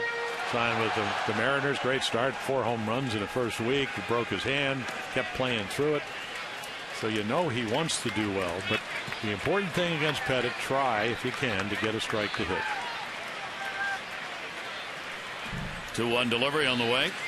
And Morris, again, one of those pitches up and in, with not a lot on it, 2-2. Yeah, but it's location, Gary. Like real estate, up and in. Not out over the plate. Out over the plate, it's a very hittable pitch, up and in. Ties you up. Look at those little numbers. Loves to pitch here. Never been a problem. 2-ball, 2-strike count. Popped him up. Right field. Granderson in. Has it. Runner will stay at second base. And Morse is retired. There are 2 down. Our minor league report brought to you by PNC Bank for the achiever in you. Minor league wins leaders at the different levels. Tim Berry at A. Mike Wright, whom we've talked about. Jacob Pettit, AA ball.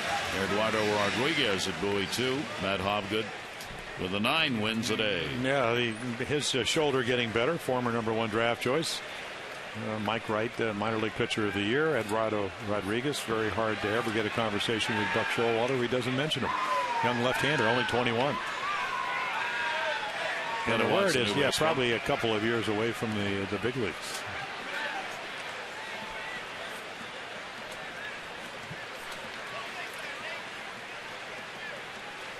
Keep the name Bundy in mind. It's dropped out of the picture this year, obviously, but for the Orioles. Well, the Tommy John, and it just slows down the clock a little bit getting here. And the pitch is going to be taken down low. Yeah, what they like so much about Dylan Bundy before the elbow problems that he had to have the Tommy John, the ligament transplant, is that he threw hard, but he also had a great windup. He also had a very nice little curveball and a cutter and a changeup. And a fierce competitor. Runner off second, 1-0 count. There are 2 down. McLeod, who grounded out his first time up, goes to right field, base hit. Playing shallow Granderson, and Bobby Dickerson will hold Hardy up, and a good idea. Hardy had no chance to come around to score as Granderson was very shallow and right. And McLeod gets the single, first and third, 2 down. Yeah, he doesn't make a very accurate throw. I mean, this is a BB, so Pettit 196 against the lefties.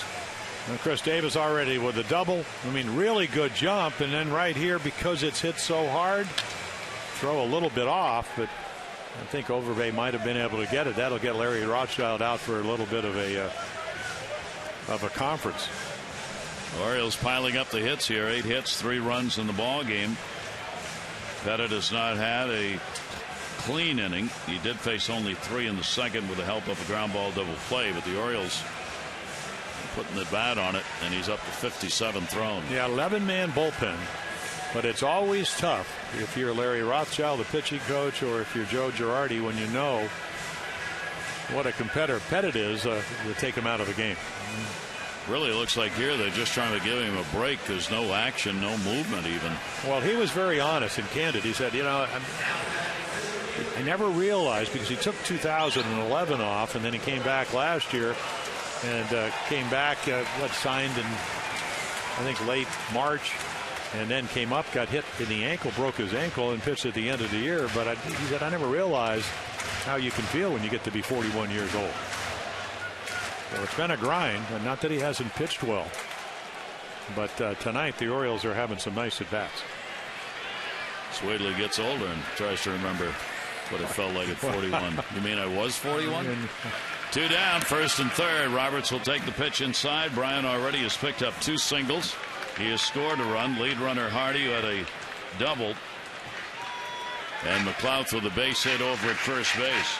Where Bryan's been very strong for the Orioles. 385 with runners in scoring position since coming back. This is going to be his 40th chance, even though he's had a limited number of games. And he'll take the pitch up and in, 2-0. And that's how you get to 33 RBIs in a minimal amount of bats. When you do get the opportunities. And there's a lot of holes because Cano way up the middle.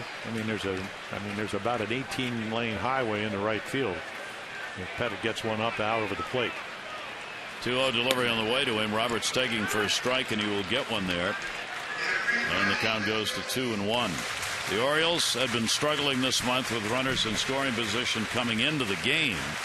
They were 7 for 48 on this homestand. But they are improving that with a 3 for 6 so far in the ball game. 2-1 delivery on the way to Roberts. One he wanted. He'll foul it right straight back to even up the count at 2-2. Pettit trying to work his way through damage here.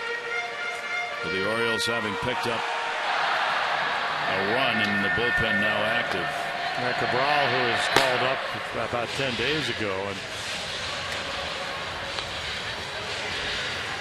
a lot of options for Joe Girardi as far as apparently a little bit comfortable with him.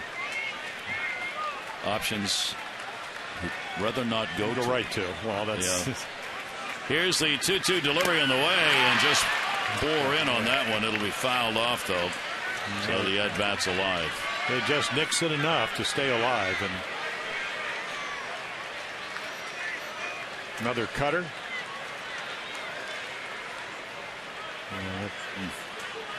Barely just hit enough to get out of the glove of Stewart, fouled off. So the count remains at 2-2 on Roberts. No breeze at all there at the ballpark right now. It had been blowing out to left a little bit. Oops, almost caught him. Nate McLouth was flat-footed over there and almost not expecting the throw. Had to do the dive back in. Well, this is a veteran pitcher saying, how can I get out of this inning without having to throw to. And there's your good pickoff move. He just hangs that front leg, that right leg, and it never goes behind the pitching rubber, and he can go either home or he can go to first. Again, the 2-2 waiting as McLouth will go back to the bag. Yeah, I never worried too much about picking guys off till later in my career. Then I figured this might be the best way to get out of an inning. Anything that works. Yeah. If you don't have to throw a pitch. Overbay holding the bag. Wayne Kirby getting the signs, making sure McLouth has him here with 2 down. Again, the 2-2 delivery, and Roberts will take it up high. So McLouth can go now. 3 balls, 2 strikes, 2 down. Overbay hollering over, wanting to know if they want him to play behind the runner. See McLouth shaking his head yes as Wayne Kirby reminds him of the count and the outs. But he still has to make sure that Pettit goes home. Now, you want to get a good jump, but you don't want one of those pickoff plays to allow him to get out of this inning. You see Overbay while he drops off the bag, he stays behind him. Should be the 7th pitch of the at-bat to Brian Roberts. 3-2. Runner goes, and he got him. So Andy Pettit will get his 3rd strikeout. The Orioles will get a run, doing it on 3 hits, and will leave 2 on. Orioles increase their lead 3-1.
Feldman, fine start.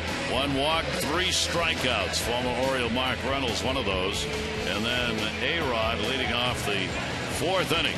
Would go down swinging, and the Orioles have the lead. And Feldman looking for overall his 13th win of the season.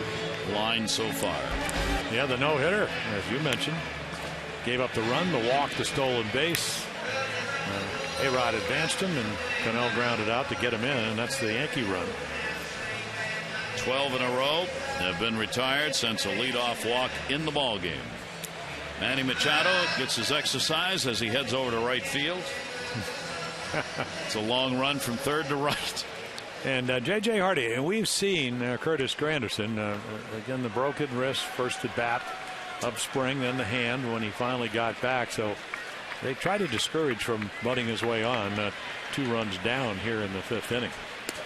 Granderson will take the pitch for a ball. Granderson grounded out. Reynolds and Overbay to follow. As the Orioles try and take game 3 of this 4-game set. 1-0 delivery to him. He didn't bunt that one. How far? Way back in right field, and goodbye, home run. Curtis Granderson with a blast and makes it a 1-run ball game. That is his 4th career home run off Scott Feldman. Well, that's what he does when he's healthy. 43, 41 last 2 years. I mean, I don't need to tell you the story. Pretty much New York type of pitch right down Broadway and then launched. Wow. Yeah. Very similar to the one that Dunn hit the other day for the White Sox. Maybe not quite as far, but that was close to Utah Street. Yeah. Kind of hard to tell which side of it hit out there, but boy, that was out there. Here's Mark Reynolds, strikeout victim his first time up, ever dangerous himself as a power hitter, and that one he fouls off and goes down on one knee. He had caught a bit of the foot on that one, and a 1-ball 1-strike count to Reynolds. So the Yankees have been using the long ball in this series. They got to Soriano's 2, and Mark Reynolds had 1 in the ball game last night. Overbay had the home run, along with Rodriguez, for their 2 runs in the first game of this series. 1-1 delivery, and Reynolds will take it. It will miss. And the count goes to 2 balls and 1 strike on Mark. 29 career home runs in this ballpark for Mark Reynolds. Only 1 home run hit against the Orioles anywhere. And that is their first strike. 2-2. Yeah, nice little fastball. Doesn't throw too many of them. Everything is usually moving. He cuts.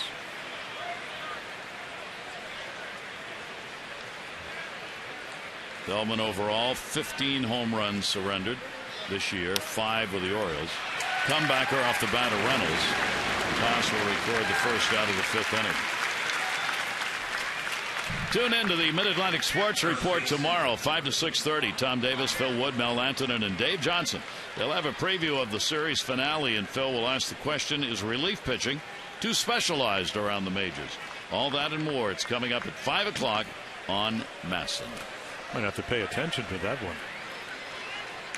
I wish Don Zimmer was available to answer the question for him. He would give you an emphatic answer.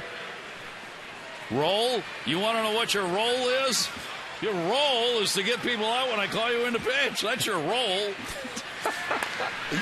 And a chopper that's going to go to short. Hardy with Overbay running and guns it in. Gets him. Yeah, Manny Machado, I thought he was going to pounce on it, and he goes, no, I'll let the Gold Glover take it. And JJ, much more speed in the last week. I could sense this. Comes galloping in. And as Mike Krukow would say, a noble effort. We've made the decision, I think, once again, that Jim Presley, the Oriole hitting coach, is being outmastered by the current Oriole shortstop as his speed starting to redefine Jim Presley's game. The man J.J. so admires on the bench over there. I think he's a little faster than Jim. Jim would probably give the same answer. Are you faster than Hardy? that Ted Williams gave to somebody when they asked him a question, could you still hit those home runs this day and age? And Williams said, yeah, but I'd only have 30 because I'm 61. And a swing and a miss by Brendan Ryan. He probably would have been right. Yeah. Well, didn't he?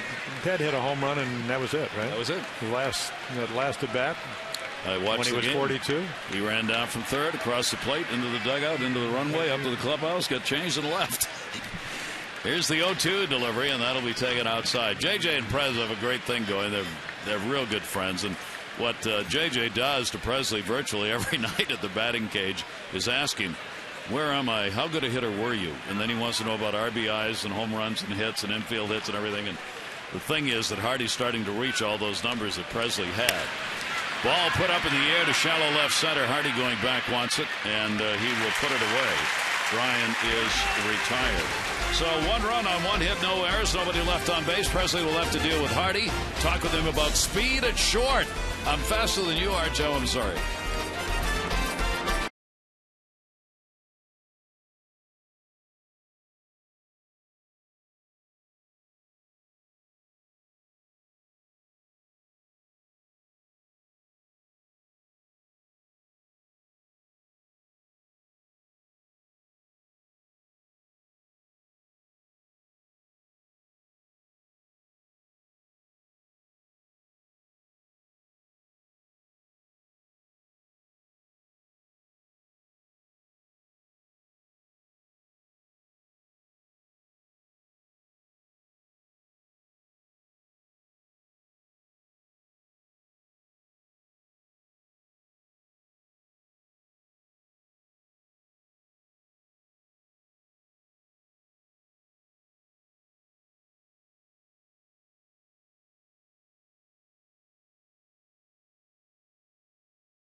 On this 9/11, a remembrance before the game started.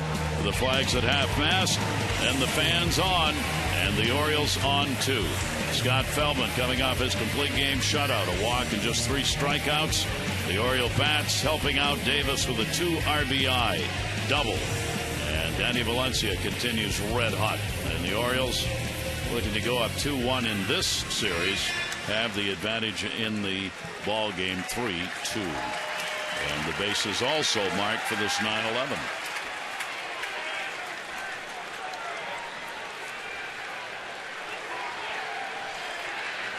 Andy Pettitte ready to go. Here's Machado who takes it for a strike. Manny has single scored and has struck out. Davis and Jones to follow here in the bottom half of the 5th inning. That'll be punched back. Only 1 hit on the board for the Yankees, the home run by Granderson. But they've got 2 runs, manufacturing 1 on a walk in the 1st inning. Cano, ground ball RBI. Davis, he's had a double, 2 RBIs, and Hardy an RBI double. 1-2. Yeah, that's the way Pettitte gets you out. Not only can he get you out inside, he can get you off the plate. So foul ball, change up, away, cutter at your back foot, and here goes Stewart in again. Yeah, and you don't have any plays yet. You think it might be a ball, but you don't really know, and the count once again gets you to chase balls off the corner, and Andy just keeps throwing it in there. When he gets in trouble is when he doesn't get a hit. 68 pitches thrown by Andy Pettitte so far. 1 ball, 2 strike count. Machado will step out. Pettitte 317 wins, 209 losses in his career overall. Along with that big 28-6 mark against the Orioles. 1-2 delivery. Thought about it, stayed back, and the count's even at 2 balls and 2 strikes. So yet another tight ball game. They seemingly all have been that way since getting into the month of September. 2-2. It goes off the foot of Stewart. Stewart's had his own problems trying to stay in the lineup, as he had a bruised foot that kept him out of the first game.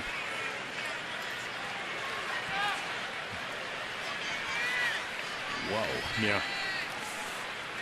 That one ricocheted around a little. Left foot's the one that's been bothering him.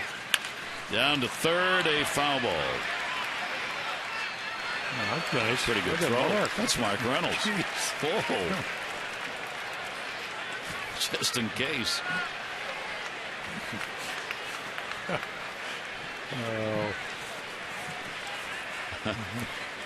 He does play with great energy. Yeah, I mean, that's never. Love him. Yeah, he really. 2 ball, 2 strike count, Machado. I don't know of any teammates that didn't like him, boy. Nope. He was a favorite. 2-2, and that'll go foul the other way. Stays at 2 balls, 2 strikes. Manny Machado leading it off. Second reliever up in the bullpen, this time Preston Claiborne. Headed to 72 pitches thrown in the ballgame.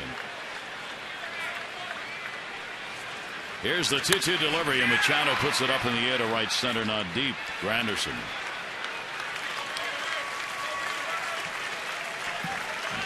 Here comes Chris Davis and our Lexus of Towson drive of the game. A little double right here, works the count to 2-0. They have to throw him a strike. And Machado's going to score all the way from first base, as the throw from Cano sails over the head of not only Stewart, but Pettit. Our drive of the game brought to you by Lexus of Towson, the Baltimore area's #1 Lexus dealer. Come see why they're #1 at LexusofTowson.com.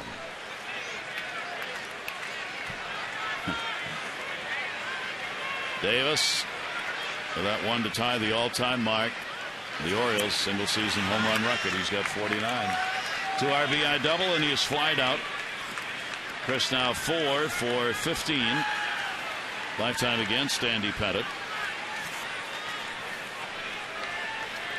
1-0 count with 1 away. 233 off left-handers this year for Davis. 332 against the right-handers.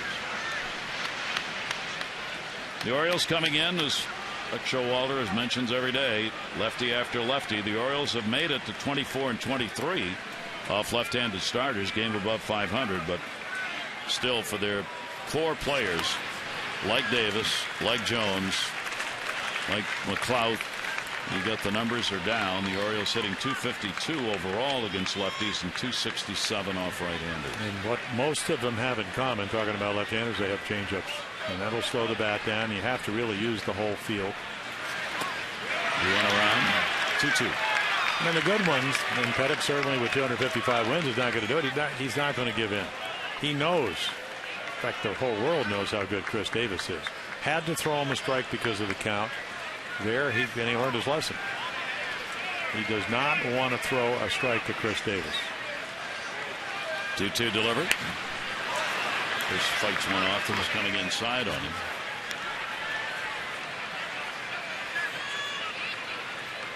Right down to the bitter end of this Major League Baseball season. There are 5 teams started the day 3 games separated for that final wild card spot in the American League. 5 teams, only 3 games separating, and these 2 are 2 of those teams.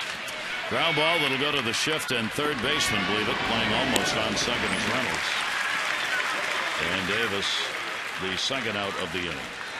All right, 5th inning home run bonus inning, and for this inning only, today's Maryland Lottery hit a big contestant of the game gets $500 for any Orioles home run. Frank Avarella has already won $1,300 today. And for all the latest information on new games, current promotions, and second chance contests, visit mdlottery.com.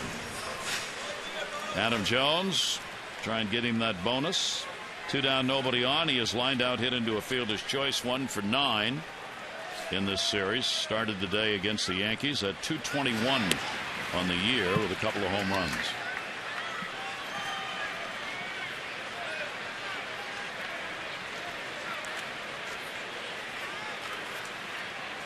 Adam has had 4 home runs so far in September. 1-0 delivery to him and a ground ball to third. Right on top of that, Reynolds. Can he do it?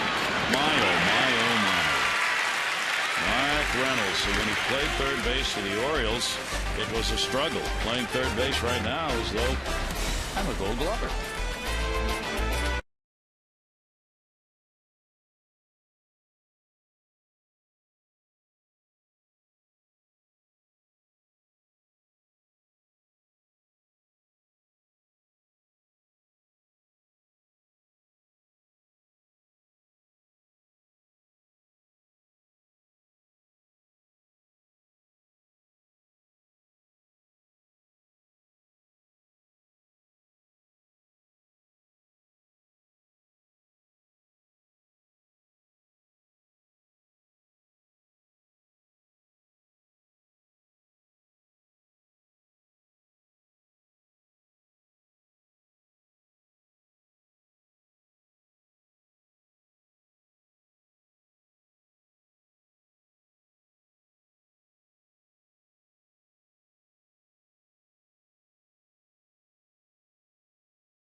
You can go and put in a bid. They're available for auction at Orioles.com/auction. Each cap autographed by the player or coach who wore it, authenticated by MLB. Proceeds from the auction benefit the Signal 13 Foundation. Their support work with the Baltimore Police Department personnel. Visit Orioles.com/auction to make your bids. Scott Feldman out there with 1 walk, 3 strikeout performance. He's given up the home run to Granderson and a ground ball RBI to Cano, and that is it. He had retired 12 in a row prior to the leadoff homer in the 5th inning by Granderson. A 3-2 ball game. The Orioles out hitting the Yankees 8-1, but a 1-run game. Yeah. We go to the 6th inning. Here is Stewart, grounded out. Stewart, Gardner, Rodriguez due up.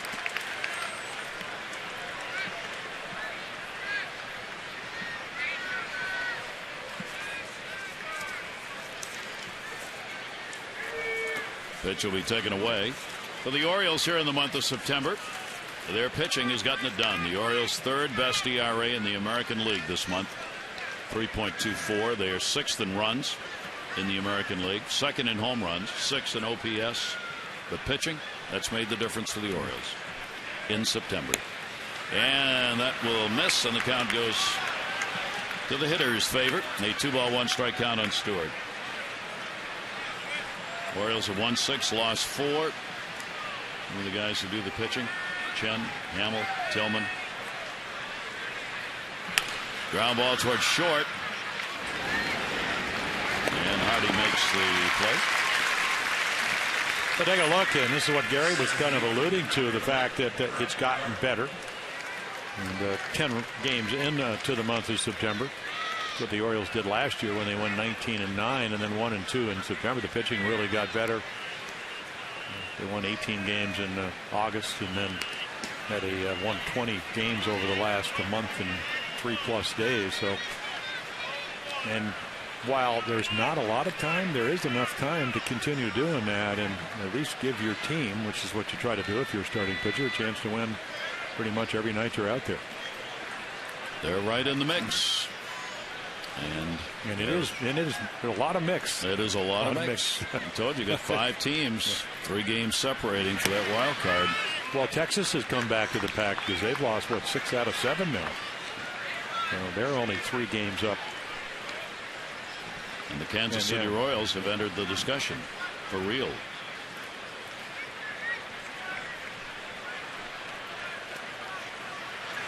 Gardner will lash that one down the line in left field into the corner, and it is a foul ball. Gardner with a walk and a strikeout. Yeah, the luxury of having Nate McLouth in left is he can run balls down, because when you do slice a ball like that, it's going away from you. But he can go get them.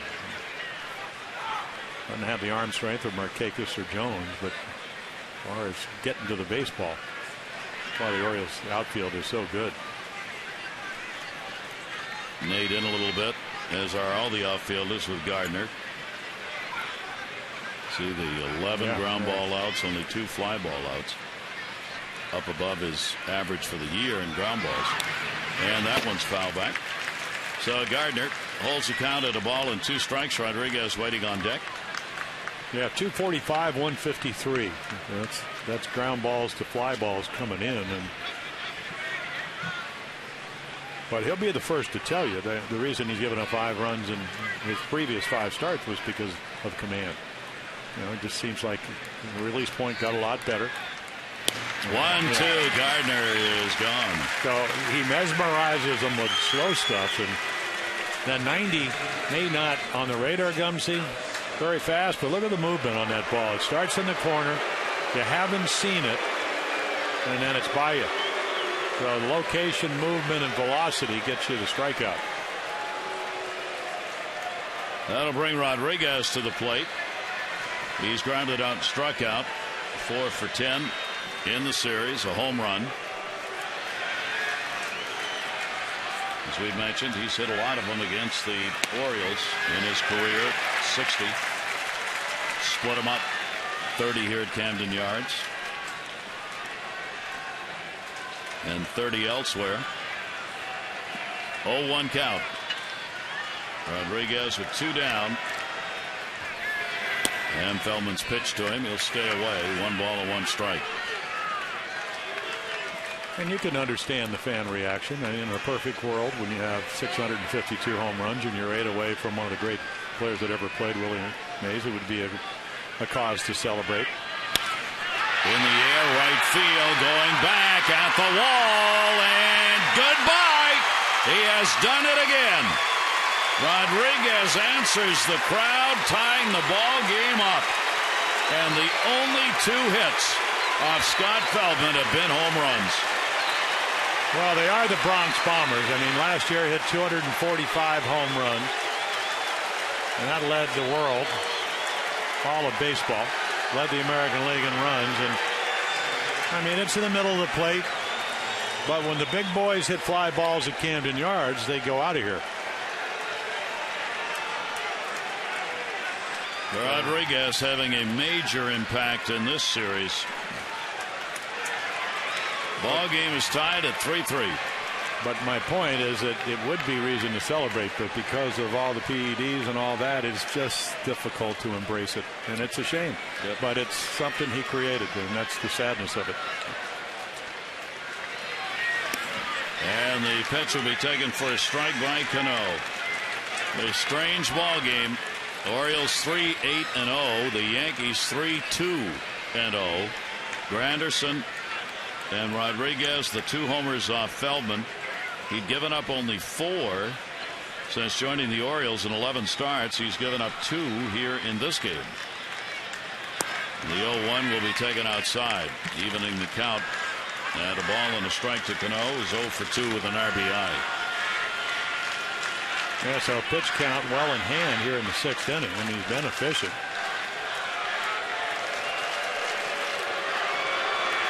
One ball, 1 strike count. Fans wanting the ball to be thrown back onto the field.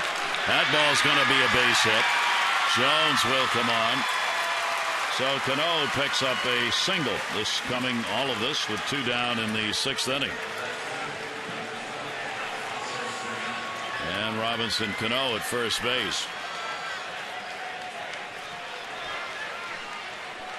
Yeah, it's not like he's getting the ball up. The ball to Alex Rodriguez was down, but down the middle too. And then right there, that's why Cano, lifetime 300 hitters, he hits quality pitches.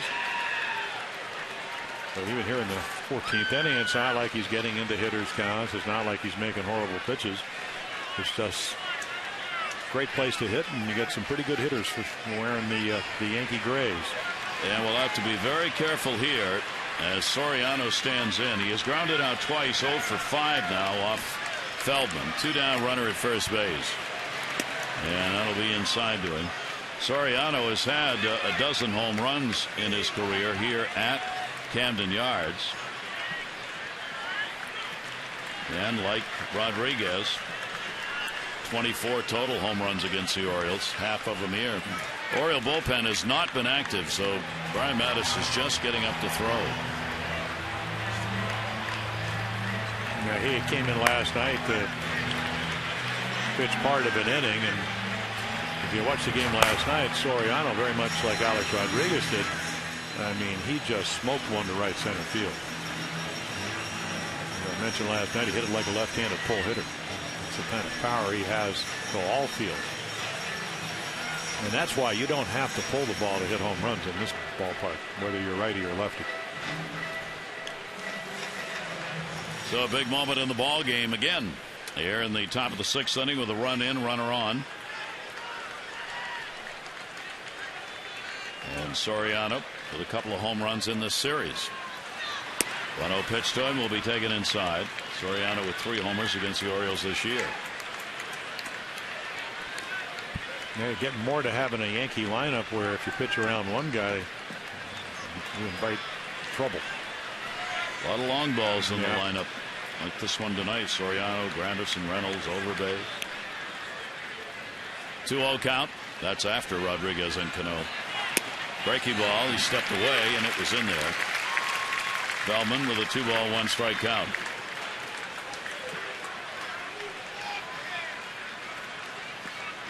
For Feldman, since joining the Orioles, he had not given up more than 1 home run in any of the starts prior to tonight. 2-1 delivery.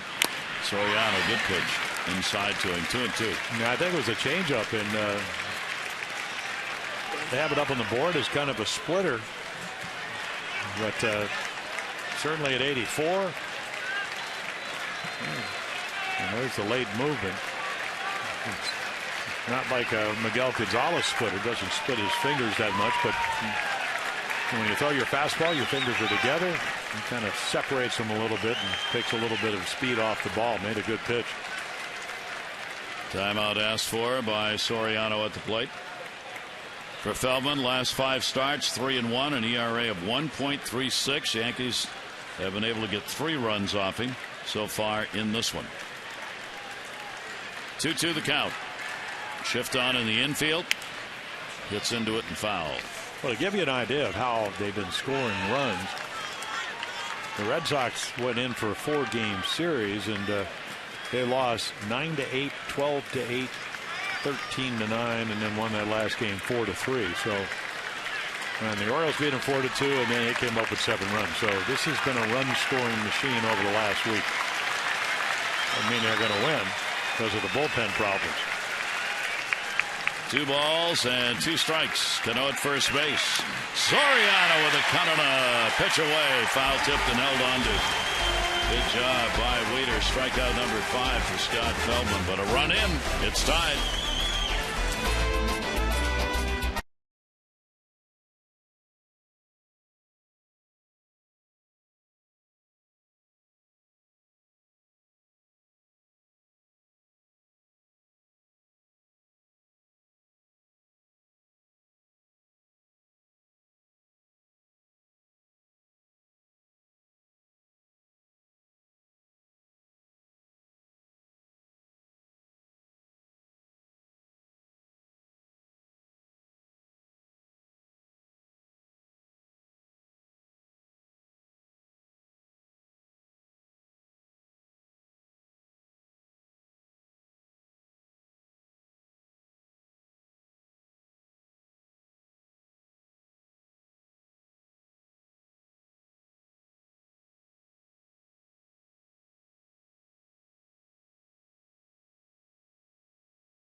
On a rally, the double, and all the way from first base. Machado to make it 2-1, and they would go to 3-1. Valencia doubles, Hardy doubles, and here come the Yankees. Granderson with his 5th home run.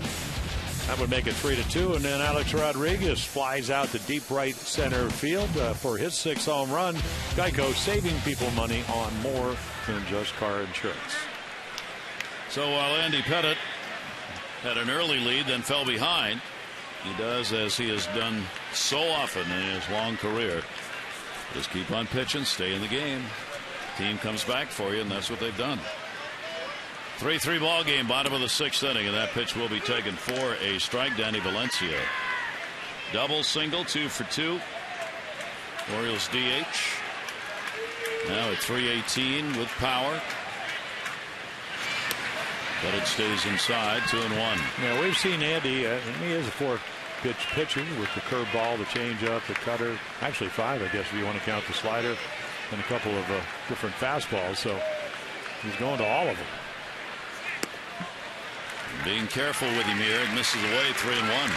Yeah, I don't think when he came up, he was 93, 94. And they got a 41-year-old pitcher, deep bullpen, even though he had some injuries.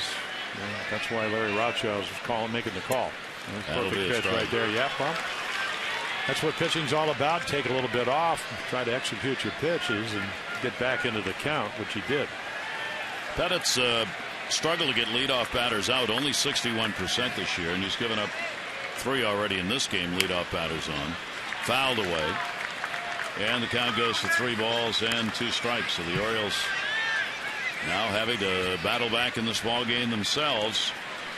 They had the lead in the ball game last night at one point, 4-1, lost it 7-5. Chopper up the middle. That's going to be another base hit. Valencia just refuses to be retired, and the leadoff man is on again, and he's 3 for 3.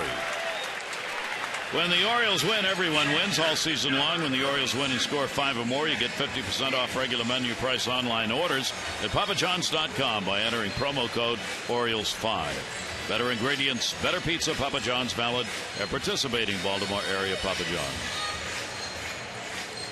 Preston Claiborne, who really struggled against the Red Sox in a couple of back-to-back games, he's back getting loose. Doesn't take much if your arm's feeling well to get in this 90-degree temperature. Probably about 6, 8, 10 pitches max. So Matt Wieters, who has hit into a double play and struck out. 2 for 14 off Andy Pettitte, and the delivery will be taken for a ball. So the Orioles, the leadoff man on, now trying to manufacture or somehow get a go-ahead run in the ball game. Well, it's a testament because, and this is no reflection negative to Jeff Nelson, but he's in a very tight strike zone, very consistent strike zone, which is what you want. You want to know what it is, whether you're hitting or pitching. You're really calling a good game, and there's only been 1 walk, and that was to the first batter of the game. So these guys commanding their stuff. 3 passes have not been surrendered in this series. Orioles had a total of 3, and the Yankees 1 in the game last night. And in the first game of this series, there was 1 intentional pass, period, in the game. So you better bring that bat ready to go. That was the ball game that Sabathia started in against Tillman. The Tillman beating him. 2 ball, 1 strike count on Wieters. Pettitte's delivery to him, and Matt will hit it off the fist to second base. Cano's there, and 1 down. Fan Appreciation Week begins on Tuesday, September 24, when the O's begin the final homestand of the regular season. It'll be against the Jays and the Red Sox. The week will be capped off on Sunday, September 29, when the first 25,000 fans 15 and over will get the Chris Davis AT&T Fans Choice bobblehead. So buckle back up, get your tickets in advance, and save 888-848-BIRD to go to Orioles.com.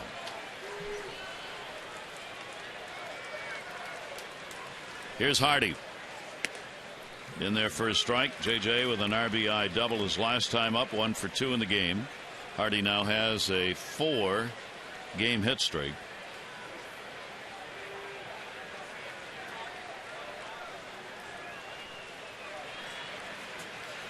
And he'll take that one down low, blocked. Stewart holds the runner at first base.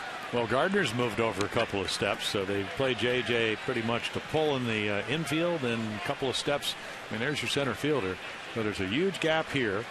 And a lot of times, and we'll wonder if that opposite field double up the gap in right center will get him something on the inside part of the plate, because he is a pull hitter. And he does like to get the arms out if the ball's not in. Well, there's another changeup, back-to-back changeup. So Pettit trying to mix them up here in the 6th.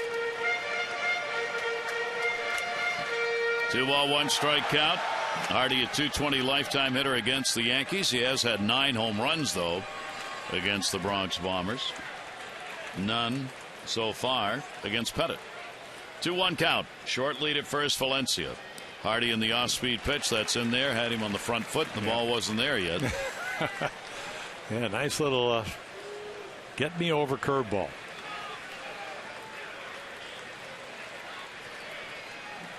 Pitch count now at 96 for Pettit. 2-2. And that's going to be down low. So a 3 ball, 2 strike count. We'll see if Valencia goes or not here at first base. Kirby's talking to him right now, the first base coach, as Bobby Dickerson sends the sign over.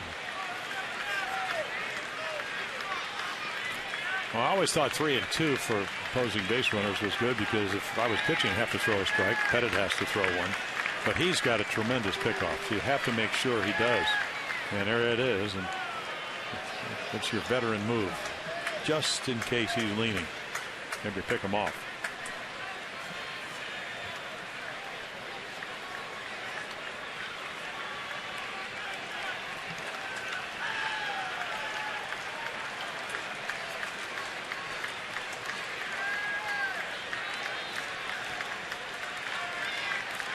Three-two. Runner not going. Ground ball to short. They were playing in. Ryan Cano over to Overbay. No runs, 1 hit, no errors, nobody left. Andy Pettit's been able to come up with a couple of big ground ball double plays. It remains tied at 3.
$50% off ticket offer with the Orioles.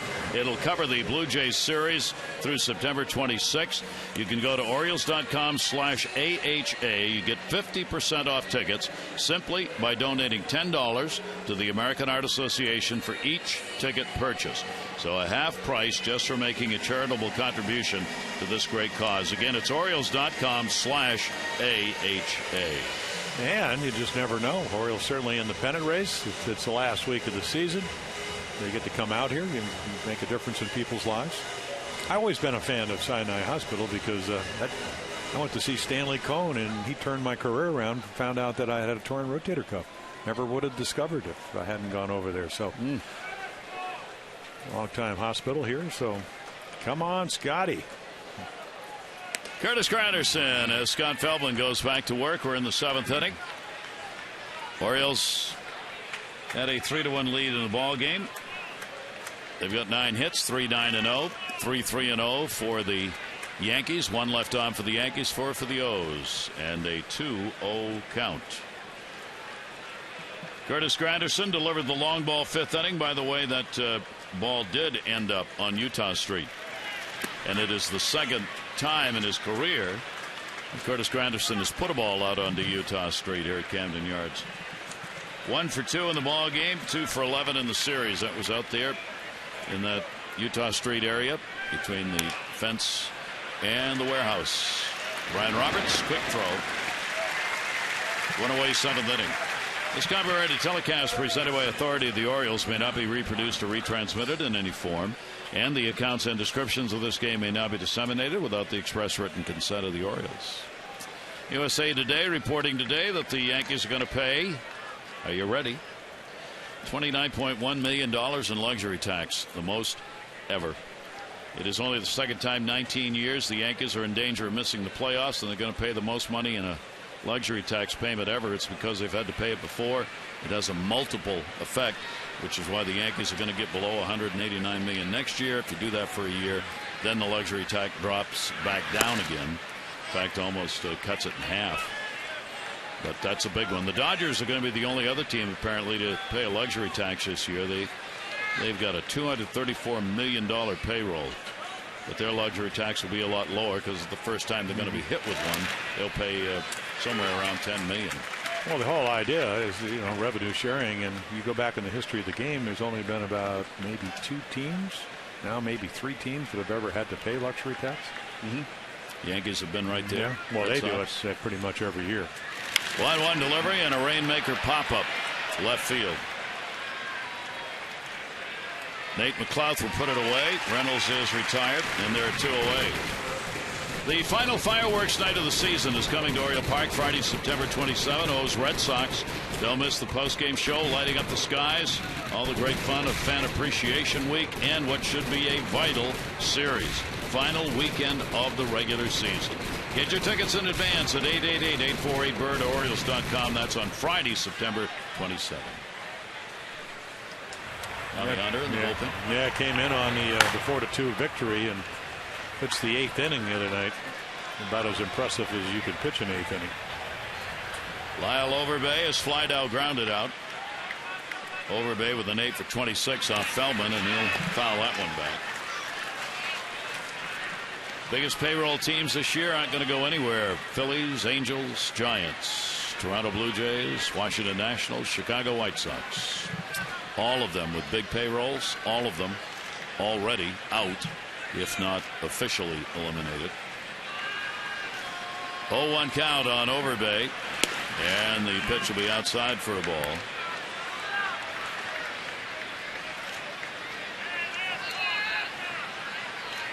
Well, you got the Nats are about 3 back in the 3 back of the 2nd wild card. Here's the 1-1 delivery on the way, and that'll be fouled back. Actually, they're 5 back, so they're going to have to run the table. That would be a nice little finish for Davy Johnson and his Nationals. Pittsburgh and Cincinnati both winning their ball games today in the National League wild card race. And of course, the battle for those teams and the Cardinals for the division top spot as well. 1-2 delivery, that'll be taken up high. And a 2-ball, 2-strike count. Yeah, you got to make sure inside middle. Make a mistake. Overbay with more home runs this year than in his last 2.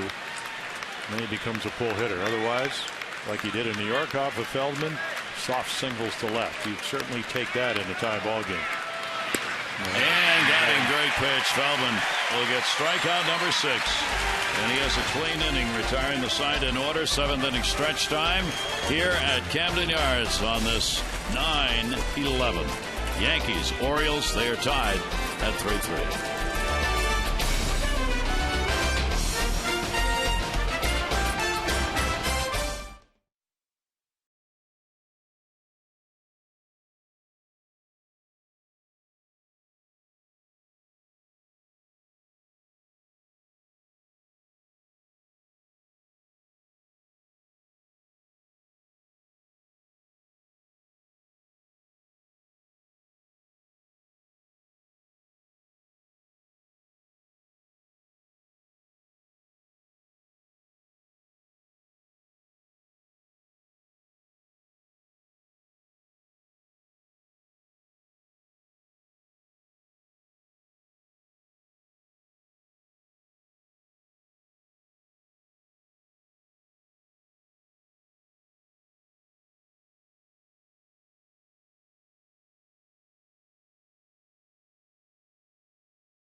battle. Gary Thorne, Jim Palmer back here. Each starter hoping their team can get a run for him, Jim, give them a chance to be the winner before they have to turn it over to the bullpen. Well, I actually thought it was going to be Bolt-Ray for the Yankees, but I'm looking down there, and there's Andy Pettitte, and he doesn't want to leave. I mean, pitch count, he probably has another inning if the Orioles let him. And then Feldman, really not mistakes. The Yankees are, hot team. He's pitched well. Gave up the run in the first inning with a walk, stolen base by Gardner. But he's done exactly what the reason they went out and got him. Dan Doucette said, hey, we want a guy that's going to keep us in ball games. That's exactly what he's done. So who's going to get the big hit? We'll see. And who will come out of the bullpen? As for the Orioles, Buck Showalter said today, I had a couple of guys last night who really weren't available. He didn't want to pitch O'Day. He didn't want to pitch Hunter. And while not saying exactly what it was, it sure sounds like O'Day's having a little problem with the arm. He said, I'll let you people figure it out, talking to the press. So it's a little lines drawn down there about who's available on any given day. Well, the same with the Yankees. Robertson, he's kind of their O'Day. And then you got, Logan. He's got elbow problems. They're doing an MRI, sending it down to James Andrews, the famed doctor down in Florida. So everybody's got their problems when you're closing to the finish line because of injuries and just the war of attrition, so to speak. So Andy Pettitte will stay on, and he will work as we go to the bottom half of the seventh inning. The Orioles with Morse, McLeod, and Roberts due up in the ball game. And this is where the Orioles got him in a 0-0, actually a 3-0 lead in New York. They got him out of the game with just 2 singles. Valencia let it off. Morse hit a single, and then the next thing you know, they went to the bullpen. Hardy hit the 3-run home run to tie it, and then the Orioles would go on to win that game. Nick Markakis, he and his wife Christina with a new baby born today. Toby Markakis. Nick got to the ballpark late, exhausted, up most of the night and all day today, so not starting in right field. Nothing wrong with Nick, available over there. And an 0-1 count on Michael Morse. Morse has grounded out, flied out. Morse getting the start in right field. Ryan's there to put it away. Morse is retired, 1 down in the 7th inning. MLB.com Advance is celebrating 5 years as your #1 mobile app for live baseball. Available for iPhone, iPad, Android, BlackBerry 10, and Windows Phone 8. At Bat delivers Orioles baseball, live audio pitch, tracking stats, highlights, and more. Text At Bat 31826. Go to Orioles.com for details.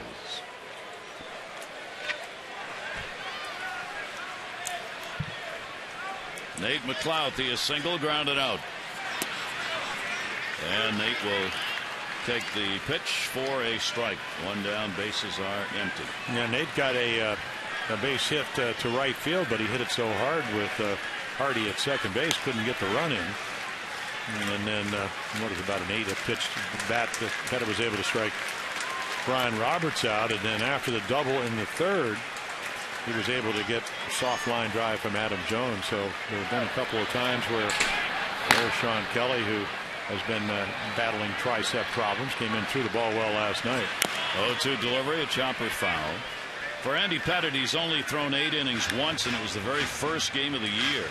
His first start against Boston. Now he's gone 7 1/3 a number of times this season. The last 2 starts against the Orioles and the Red Sox, he worked 6 innings in each of those ball games. Against the Orioles, 6 2/3 and 6 in his outings. McLeod will take a little walk here. Yeah, well, McLeod's walking, and Pettitte's kind of going, why didn't you? Boy, that was a pretty good pitch. I thought I was going to strike you out. Now you're going to stay alive. You got speed. Don't give up many hits to lefties, as we mentioned. And a breaking ball that will just miss. But you are seeing why Pettitte, and a lot of people, he's 19-11 in postseason. Great winning percentage with 255, 151 losses, low ERA of under 4 runs a game. Reached for and fouled off. He can just flat out pitch, so he can get you out so many ways, and at age 41, that's exactly what he's trying to do tonight. And McLeod with a 1-ball 2-strike count. Rothschild just hoping, as he and Girardi make the decision on how long to go with their starter. Bullpen ready if needed. 1-2 delivery. McLeod watches, and the count will go to 2 balls and 2 strikes. Red Sox continue to lead over Tampa Bay 3-1 in their ball game. Dempster on the ground on the mound rather for the Red Sox, only run on 4 hits so far in the ball game. Here's the 2-2 delivery, and that's going to break inside. So McLeod, the good eye, 3-2.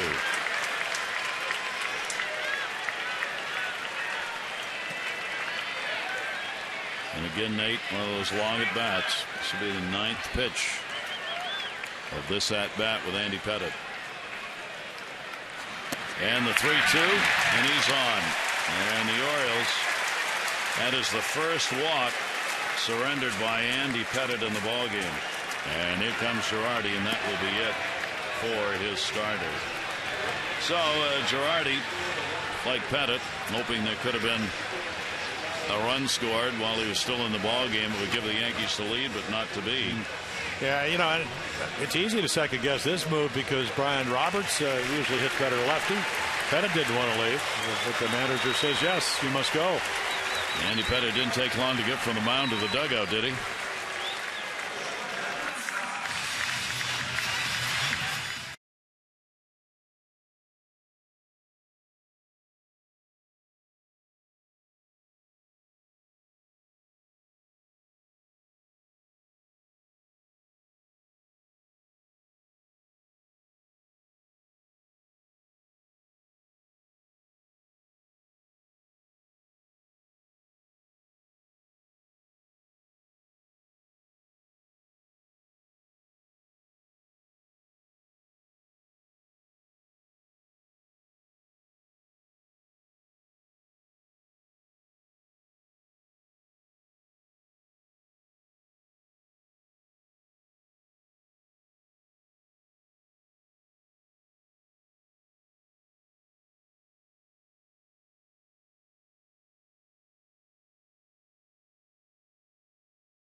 Baltimore since July of 07. His last loss at Camden Yards. It's a tie ball game right now. Well, he pitches well, and I mean, you know what you're going to get from him because he's Andy Pettitte. So he tried to invent himself and reinvent himself a number of times throughout this game. Sean Kelly will come on back-to-back appearances. Really threw the ball well last night in New York, and right after that series, the Orioles up there for Labor Day weekend, had some arm problems, so they backed them off. Came back, hit 94 last night, some nice breaking balls, and one of the reasons they were able to prevail 7-5 last night. And look at those numbers right there. And then he gave up 2 of those inherited runners on the 3-run home run by J.J. Hardy up in New York. But Klaus on with 1 down. Brian Roberts 2 singles, 2 for 3 in the ball game.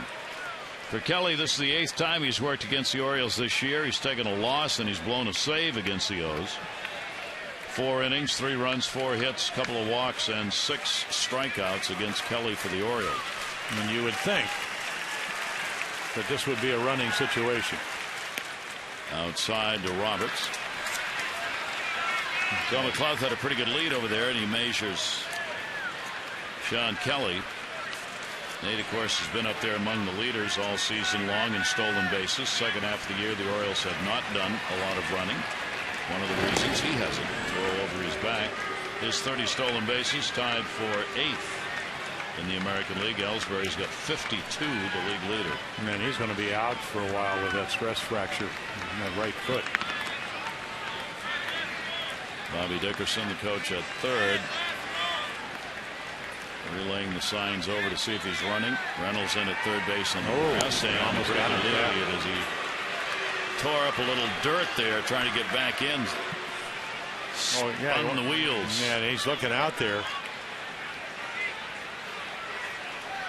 Oh, you have to either hold the ball, you have to throw over, you have to slide step. A little smaller lead here. And that will be in there. 1 ball, 1 strike count on Roberts. Ball game tied at 3. Bottom of the 7th inning. Yet another real good ball game between these two teams. The Orioles' edge on the year, just 1, leading in the series 9-8. Reynolds stays just off the grass at third. Throw over again. Not a big lead for McLouth that time. There you see Reynolds just off the grass. Stewart done a good job throwing out 32% of base stealers. Compare that to Wieters, who's up there at 37. That's a lob toss over.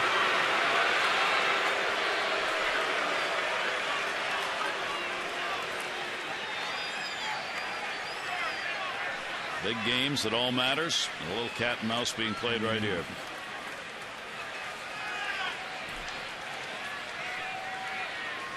A little harder. Oh, right into the, perfect throw.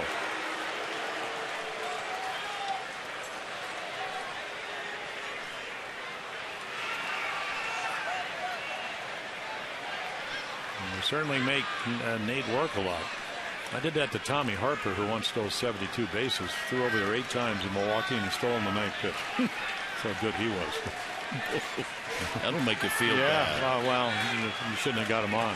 Runner goes. Here's the up. Stewart's throw, wrong side of the bag. Still got him. So Stewart gets it down there, and credit Kelly with helping the cause by making those throw-overs. And then he throws a fastball. G. Mock used to say, "Is that a pitch out?" I said, "No, I knew you'd be running. Here's a fastball to let Dempsey or Elrod Hendricks throw him out." So just a snap throw. Look at this receipt. High fastball, throws even on the wrong side of the bat.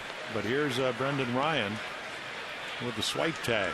And the ball fouled back by Roberts. So 2 down, bases empty, and a 2-ball, 2-strike count. Now you kind of know with Cervelli out why you don't really care what Chris Stewart hits sometimes. McLouth, look, he had a pretty good jump over there, caught for just the 7th time with 30 stolen bases. 2-ball, 2-strike count. Changes the look of the inning, and a chopper that goes off Stewart. I'm wondering if we got a little bit of Jeff Nelson, the home plate umpire, too. Ooh, yeah, right in that shoulder. Yeah.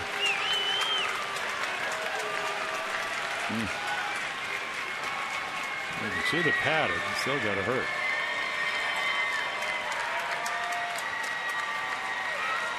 Two balls, 2 strikes. It remains.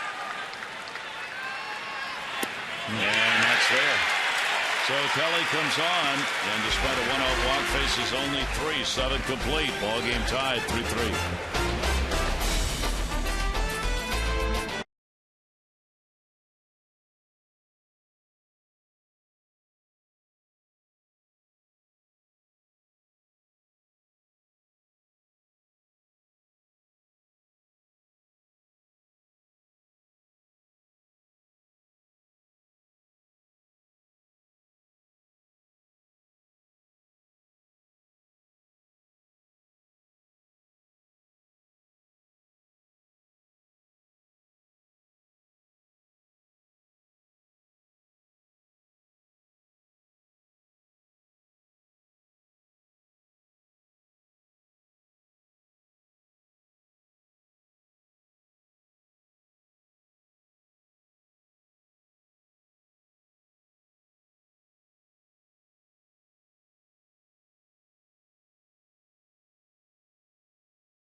The mound against David Huff, the left-hander.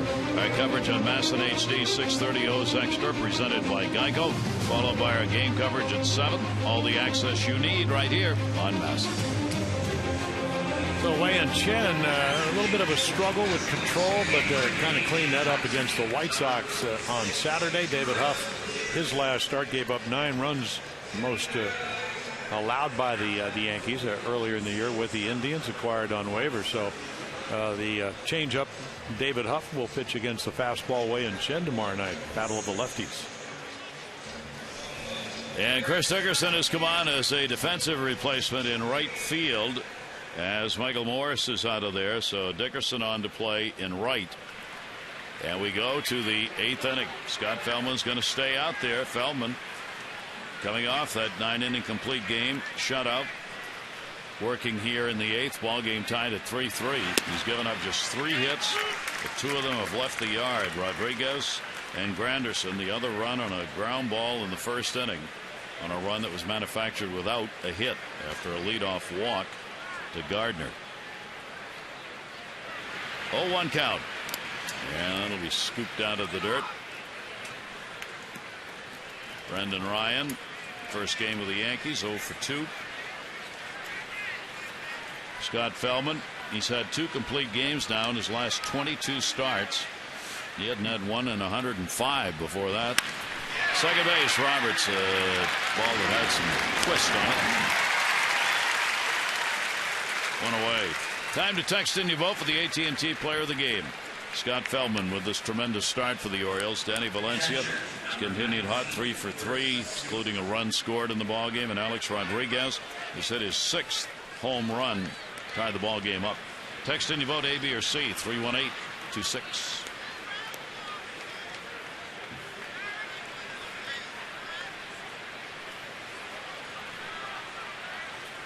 Chris Stewart, 1 away.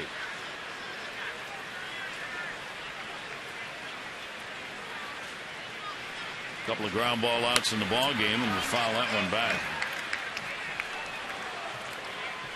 Yeah, he's been able to keep the ball down to Chris Stewart.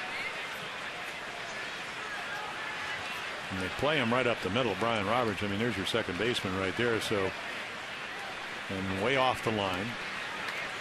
They'll give him the right field line if he slices one down, playing percentage baseball. Takes that outside. Orioles have announced a change in their rotation for the series in Toronto, as Jason Hamill's going to get a start on Friday. Bud Norris was supposed to start that game. Hamill's going to start it against Todd Redmond. So Norris, Tillman, and Hamill rather, Tillman and Gonzalez against Redmond, Rogers, and Burley. Good play, Roberts, and he's got it. Yeah, let him hit it to Brian. 2 balls hit pretty hard, but right at your second baseman.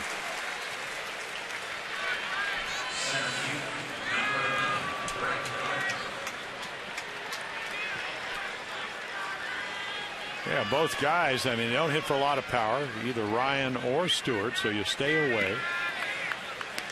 Make them hit it to the opposite field, and they hit them well, but Ryan well situated to throw them out. So a couple of quick outs. 106 pitches thrown by Scott Feldman. Here is Gardner at the top. 2 strikeouts, the walk, and a run scored. Machado in at third. Gardner will take the pitch away for a ball.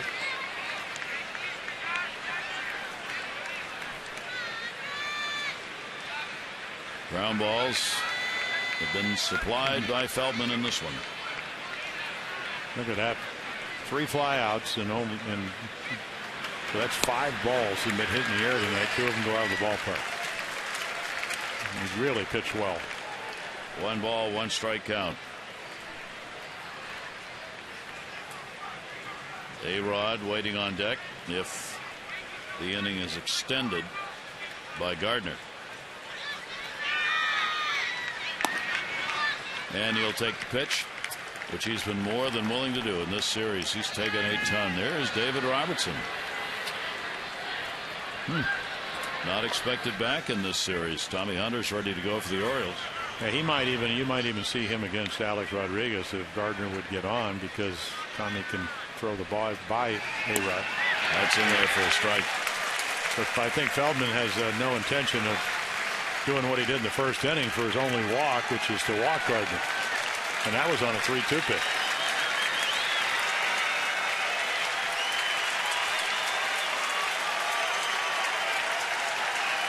Two balls, 2 strikes, 2 down. Bases are empty.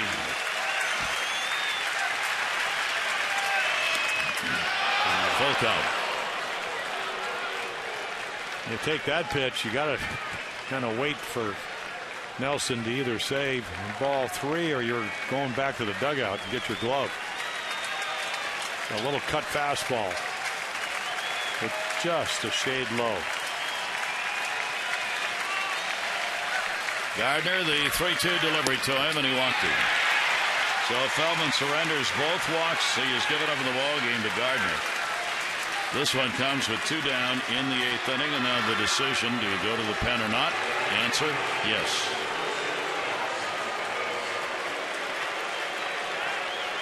So, like Pettit, Feldman's going to come out of the ball game at a point where he cannot be the winning pitcher, could be the loser, depending on whether Gardner scores, and he'll get a great hand from the fans for another good outing.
Doing it in his 12th start as an Oriole. He's given him a chance to win. Well, he gets him 23 outs too, so now you can match up. He certainly doesn't want to lead the game. I guess the irony is he only walks 2. That's Gardner, and in between he strikes him out twice. So you get Tommy Hunter, who can there's his line on it, and again a couple of walks, 6 strikeouts, great command. He can't win, but he could lose, I suppose, as A-Rod, who's 1 for 7 against Tommy Hunter with a home run. That one hit. But this is all about how do you get righties out, and Tommy Hunter has been about as good as anybody. I mean, he can throw the ball right by you. Look at that number, 122, all 9 home runs by left-handers. So he has dominated righties, and you got a power guy against a guy that is 38 years old but swinging the bat very well.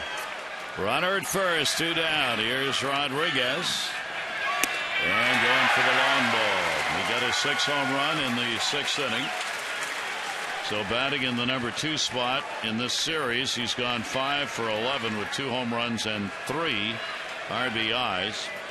He has the highest batting average as a number 2 hitter among all active players. There are 2 down here, and Hunter just trying to finish it off as Feldman will watch, responsible for the runner. Fastball will come inside. 1 ball, 1 strike. And you can see Matt Wieters just sliding to the inside corner.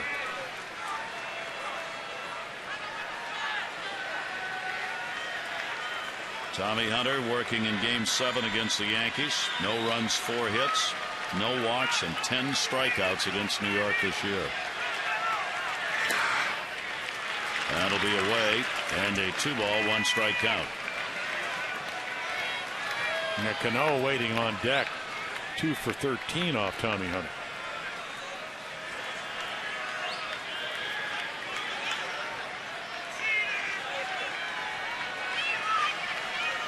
Tommy Hunter not being used in back-to-back situations. Pitched Monday. Hasn't pitched back-to-back since September 1 and 2. Runner goes.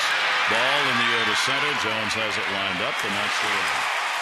Rodriguez is retired. No runs, no hits, no errors. One left on base. When we come back, Manny Machado will kick it off. Chris Davis, and then Adam Jones. The do-ups for the O's.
Supporting the Y of Central Maryland's Fit and Fun program. There are 366 walks so far, $18,300. Care First Blue Cross Blue Shield encourages each of us to take that first step towards a healthier and more active lifestyle. Good ball game underway and a bit of a surprise. Here's David Robertson. Well, he said a couple days ago he was feeling better. This will be 6 days since his last appearance, and that was not, well, it wasn't really bad against the Red Sox in the previous one. He had given up a couple of earned runs on 3 hits, but he's only given up, and this is amazing how good he's been for the Yankees, 3 earned runs in his last 30 2/3 innings, and that's over 31 appearances all the way back to June 19th. Cut fastball, great overhand curveball, and Kenny Singleton reminding me, the broadcast for the Yankees, one of the longest strides in baseball, so very deceptive because the ball really gets on you. So we'll see how healthy he is when he's healthy. This is why the Yankees, with all the injuries, are as good as they are. I think safe to say, but for the meaningfulness of this game, David Robertson would not be pitching tonight. He hasn't pitched since the 5th against Boston. That shoulder has a tendonitis problem, but there aren't enough games left to worry about it. If you can get out there and help your club, you do it, and so that's what he's doing. Obviously not if it would mean further injury, but that doesn't mean he's 100%, but here he is. So Manny Machado will lead it off against him. Machado a single, 1 for 3 as the Orioles bat in the bottom half of the 8th inning. Robertson's 7th game against the O's this year. He has given up no runs, 3 hits, and 6 in the 3rd innings. Walking 1 and striking out 9 this year against Baltimore. 3-3. Orioles have had the hits, 9 of them to the Yankees 3, but not the lead. Was 3-1 before the home runs by Granderson and Rodriguez.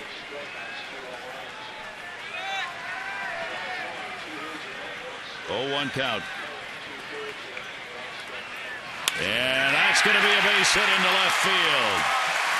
So Manny Machado is on with a leadoff single in this tie game in the 8th inning. Yeah, had a pretty good swing at the cutter at 89. It's usually about 91 to 93, and then he throws him a curveball, and he's all over it. I mean, he just goes down and whacks this into left field. Leadoff single here. Orioles looking for one or more runs. The shift will be put on in the infield. Chris Davis coming up. Orioles with their 10th hit of the ball game. Davis, a 2 RBI double in the 3rd inning. Double by Hardy for the other Orioles run.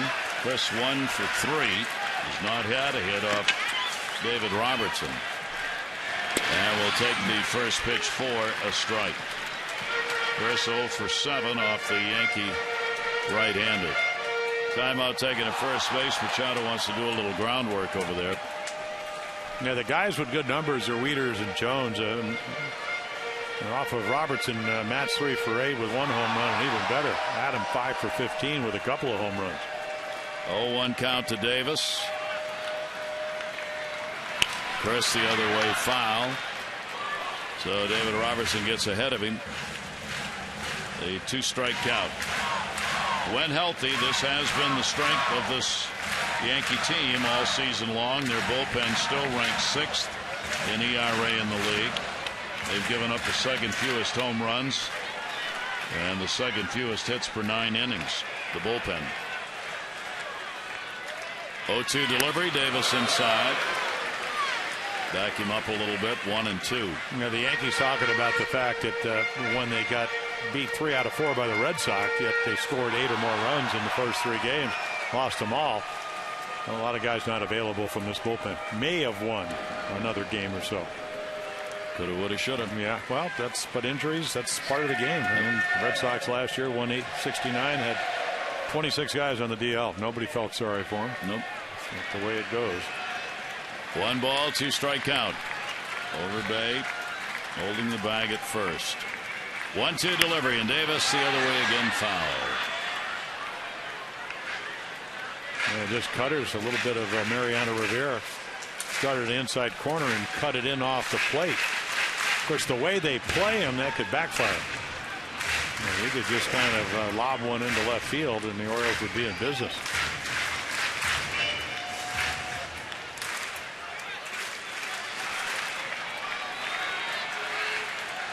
Machado the lead, nobody out. Davis swings through it on a changeup.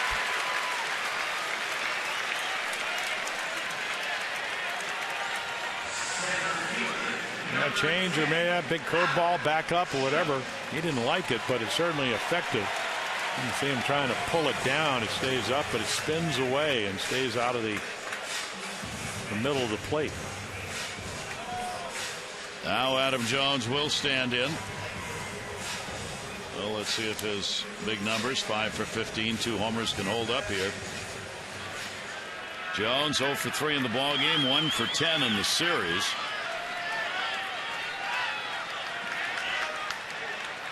Outfield in a prevent defense. Yeah. They're way back. Can Gardner play any deeper? He's 400 feet away.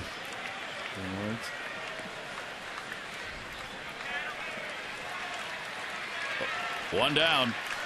We're tied at 3. We're in the 8th. And again, a couple of quick throws over there. Machado trying to get an extra step. But the last thing that can happen is to get picked off, obviously.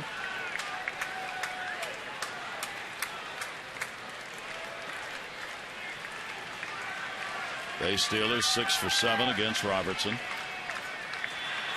Over base scooping.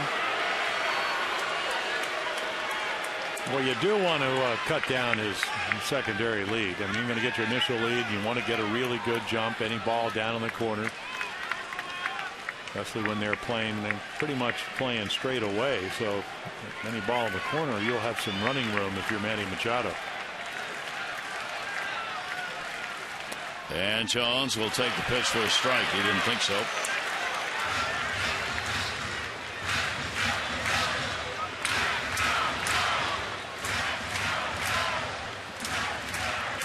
Could be another night with a chance to pick up a ball game in that wild card spot for both of these teams, obviously, with the Red Sox still beating Tampa Bay late. Jones on a swing and a miss and a pitch same site.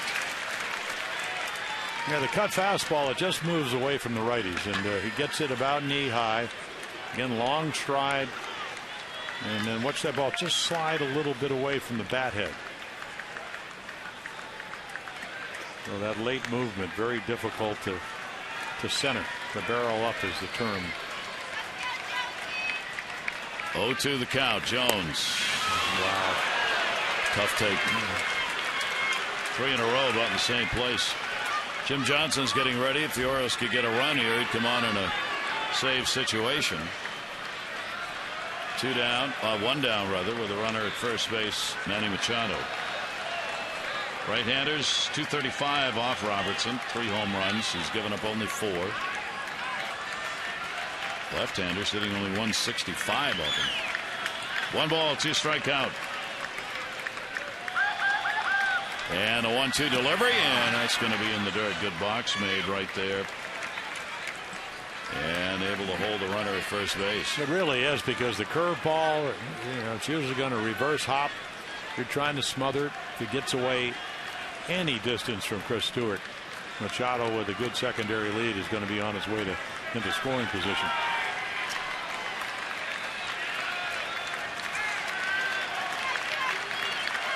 $20,141 the announced attendance tonight. What a game 20,141 are seeing. 2 balls, 2 strikes. Jones, ground ball, Cano. Oh, gets the one there, and that underhanded flip as only Cano would dare make it. And Manny Machado retired on the force out. Well, Robinson knows there's only going to be 1 out. And just get it over to Ryan. See Manny trying to just make sure he doesn't think about turning the double play. I think Brendan Ryan may say to Robinson tonight after the game, look, I know it's late, but tomorrow could we come up maybe a little early and we'll just take some things around second base, some flips and stuff, just to get used to working with it. He can play it. 2 down, runner at first base, Jones, and that'll bring up Valencia. Still a 3-3 ball game. Orioles got that leadoff single, but they haven't been able to move the runner up. Exchanged runners, but not move them up. No, you have more speed at first now with 2 outs.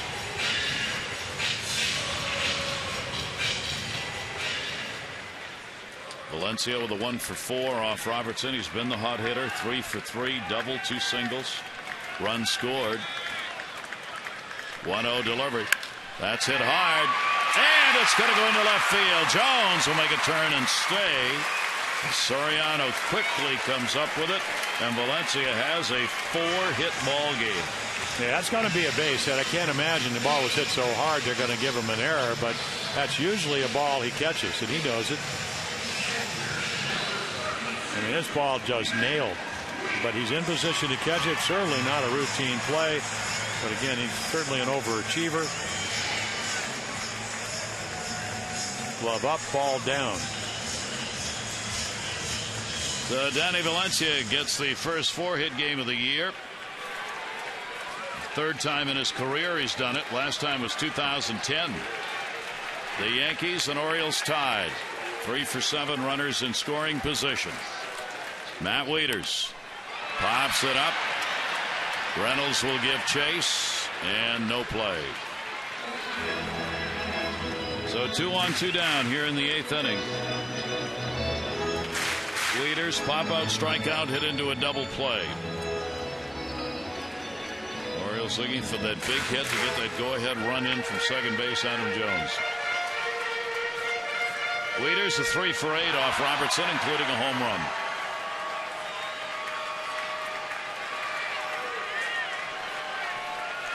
A little bit different here with 2 outs. I mean, they're not playing near as deep, especially Granderson in right field. Room ball at 89. Almost got away. Snyder on a one-hand, that one reaching across his body. Yeah, earlier in the inning, you just don't want a ball hit over your head or up the gap. Runner from first scoring, a little bit different here. Even though 2 outs going on contact, it would be very difficult for any of these outfielders to throw out Adam Jones. Robertson with a 1-1. Wieters lifts it, same place. And again in the seats.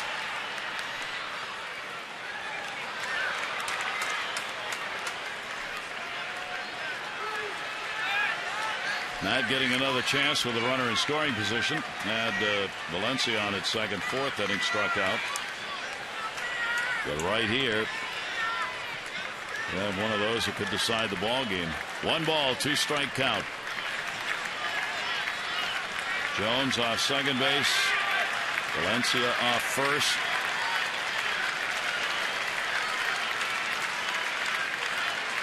One-two delivery. And Waiter's a comebacker. Robertson's got it, runs it, flips it, and gets the out. No runs on a couple of hits with 2 left on base. We go to the 9th inning. Cano, Soriano, and Granderson.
University College. Gary Thorne, Jim Palmer with you. And here we go again. 3-11-0 for the Orioles, 3-3-0 for the Yankees. It's the 9th inning. Tommy Hunter will come back out. He came on to get the final out in the 8th. So Scott Feldman, the 3 runs on 3 hits over 7 2/3, non-decisioned, along with Pettit. 3 runs, 9 hits over 6 1/3. The 2 starters out. The 2 managers now working for matchups to these expanded roster bullpens. Yeah, Joe Girardi with Tommy Hunter, who got A-Rod to line out to center field. We'll have the heart of his lineup coming up. Cano's had a single, 1 for 3. Did get an RBI in the first inning on a ground ball. Cano with a 3 for 13 lifetime off Tommy Hunter. So here we go to the 9th. And foul back for a strike.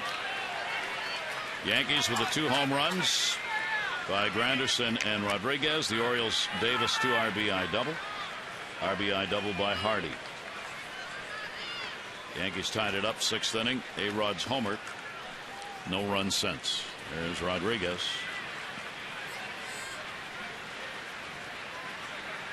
Oh, 1 delivery by Hunter. Deep. Jones back at the wall. Up. Goodbye. Home run. Robinson Cano leading off the 9th inning. Delivers the homer out of the reach of Adam Jones, and the Yankees have a 4-3 lead. Well, 95-mile-per-hour first pitch fastball, 88-mile-per-hour changeup, and pretty much down the middle. And now all the home runs by the lefties this year, all 10 of them. And this is Camden Yards. Adam Jones, valiant effort, just up into the railing. It almost goes over the wall. 27 home runs on the year, and that's his 100th RBI. Machado, barehanded, guns it. Oh, mercy, got him. Soriano denied a base hit on a rolling Machado play for the out. No, he was really playing deep. Certainly not expecting the bunt. That's what you got, a swinging bunt. And just coming in and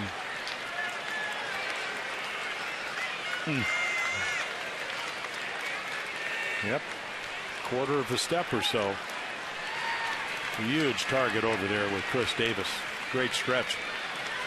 And coming right after a home run, you can be a little flat-footed or not quite back to the focus. He was. Makes the play.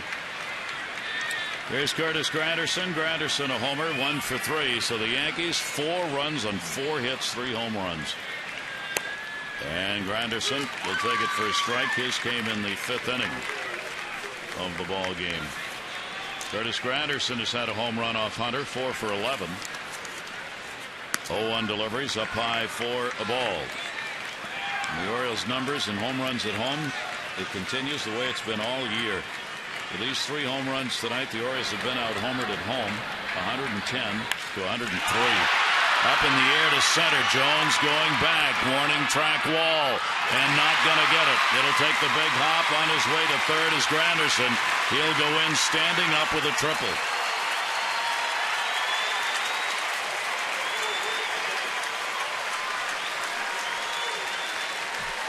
Long way to go, and this ball is drilled.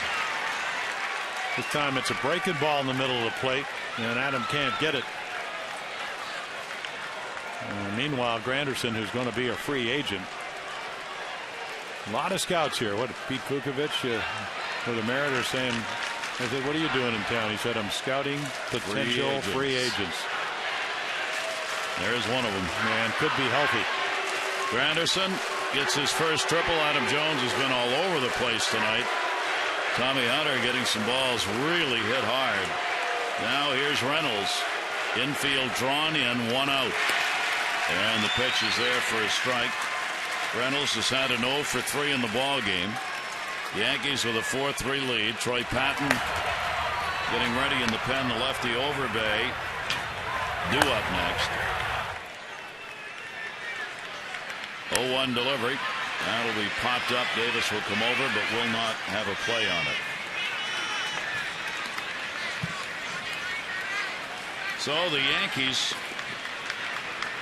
while having a nickname, the Bronx Bombers, have it most of this season not been that. But boy, in this series against the Orioles, this season series against the Orioles, this team has really used the home run ball. 13th in home runs in the league coming into the game. And a big cut as Hunter reared back to get him.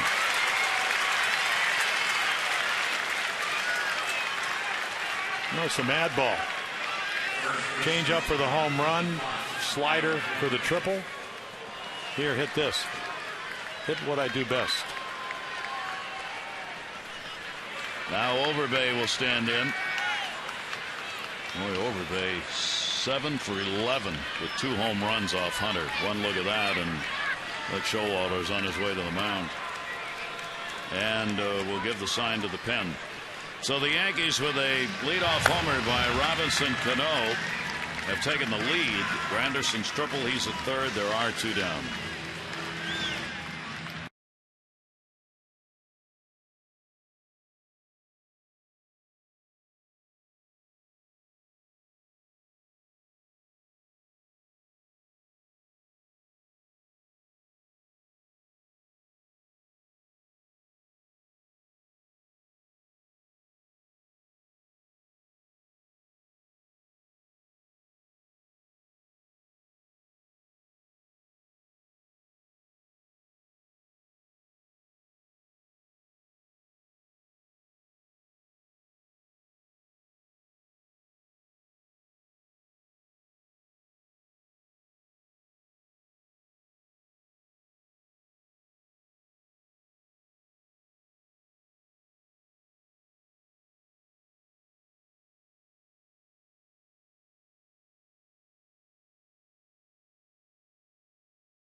Text in your vote A, B, or C. 31826. Results on the O's Extra post-game show. Troy Patton comes on. Just pitched a couple of days ago. Actually threw the ball very well. It's pretty much, can you get a lefty out? Yankees don't want to take Overbay out of the lineup because of his defense. You can see righties, because of the changeup, actually a lower batting average. Lefties with more home runs. And Overbay, and again, one of these guys got released by Boston. Teixeira went down, hurt his wrist in the World Baseball Classic, and you're Brian Cashman and trying to get players for Joe Girardi, and this was one of them. He had a nice year. Really helped him out. Granderson at third base with 2 down. For Overbay, 1 at bat against Troy Patton, a home run. Overbay 0 for 3 in the ball game. And that's going to go to the hole. Hardy's got to make the play or a run scores and can't get him. It'll be an infield hit for Overbay. And Granderson will cross the plate. A 5-3 Yankee lead. A little bit of bad luck, but on the other hand, if you're Overbay, can you make contact? And he hits it to left field. And because, I mean, for a big guy, he rumbles down there nicely. I mean, really, J.J. Hardy gets to it nicely, does everything right, but the speed for the 5th run. 57 RBIs for Overbay. So with a runner on at first base and 2 down, the Yankees 2 runs in here in the 9th inning. And the pitch will be taken inside. Brendan Ryan, first game for the Yankees. He's had an 0 for 3. Stewart waiting on deck. So Rivera was up in the bullpen for the Yankees. It is a save situation at the moment. 1-0 delivery by Patton, and it'll be taken inside. So the Orioles, as was true in the ballgame last night, while they fell behind 1-0, came back to get a lead of 3-1 at one point. They had a 4-1 lead last night.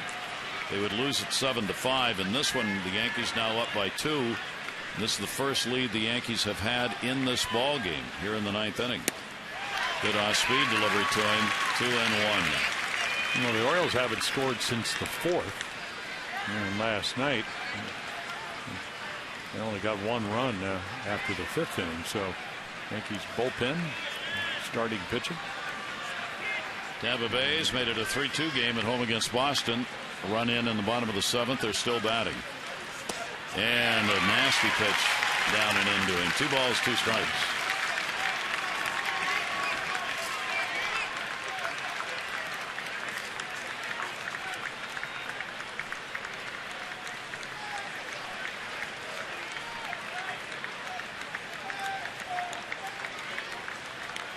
Two runner on first base, Overbay. And there it is again, and struck him out. The ball was not caught, and Matt doesn't realize it. And the runner's on at first. Matt Wieters. Well, I thought the ball hit him. I did too, and that's what I think Matt thought. And he also swung at it. And Matt thought he was going to be out, I think. Yeah. Now he swings at this, but I mean, the bat definitely comes out, and now it hits his back ankle. The ball's dead. Yeah. And Matt Wieters knew it. But if you swing at a ball you get hit on, you're out. And he's out. Yeah, and that's why Wieters was headed to the dugout. Well, he knew the ball was dead, so. But whether the umpires have to make the determination whether they thought this was a swing. Jeff Nelson calls in the other umpires, home plate umpire. The bat traveled almost all the way through the zone and then up over his left shoulder. Meanwhile, the ball is hitting his back foot. It's a sharp breaking ball from Troy Patton. This is very similar how Cabrera got thrown out. He got hit on a pitch that he swung at. He argued that it shouldn't have been a strike. Umpire said it was. This is where having video review available would really help the umpires. Well, either way, the ball's dead. Somebody had to see it hit his back foot. Hopefully. Yeah, well, you would think. Because nobody jumped to the cause in the field. The umpire's on the bases. Sure, Jeff Nelson said, did he swing at it? Did it hit him? If it hit him, it's a dead ball unless he swings. And that's what the rule says. So he definitely swings. What the umpire saw, though, was a swing and a third strike ball get away. Yeah.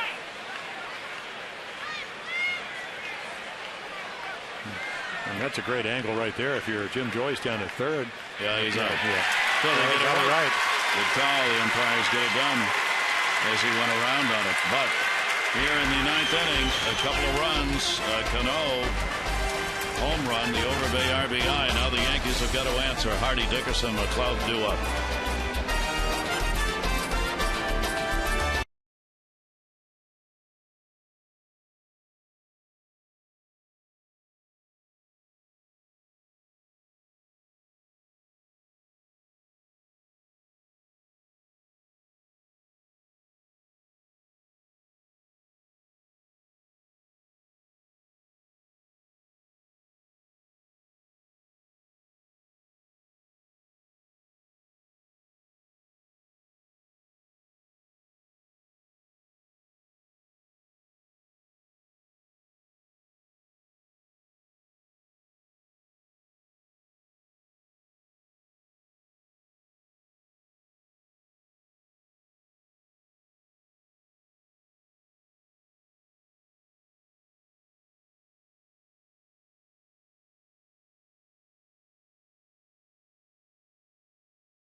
Five to 3 as we go to the bottom of the ninth inning, and of course it is Mariano Rivera.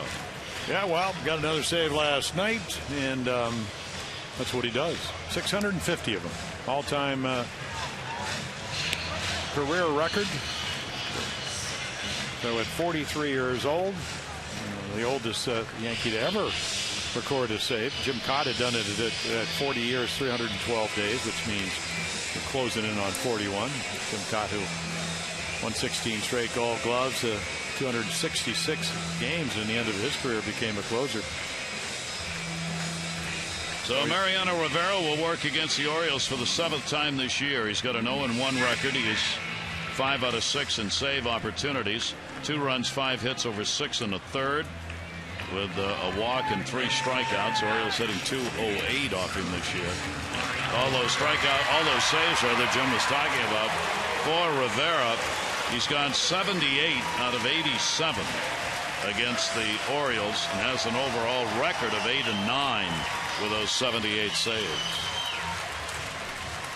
Yeah, Larry Rothschild, the pitching coach, this is his 3rd year. He's had his first year.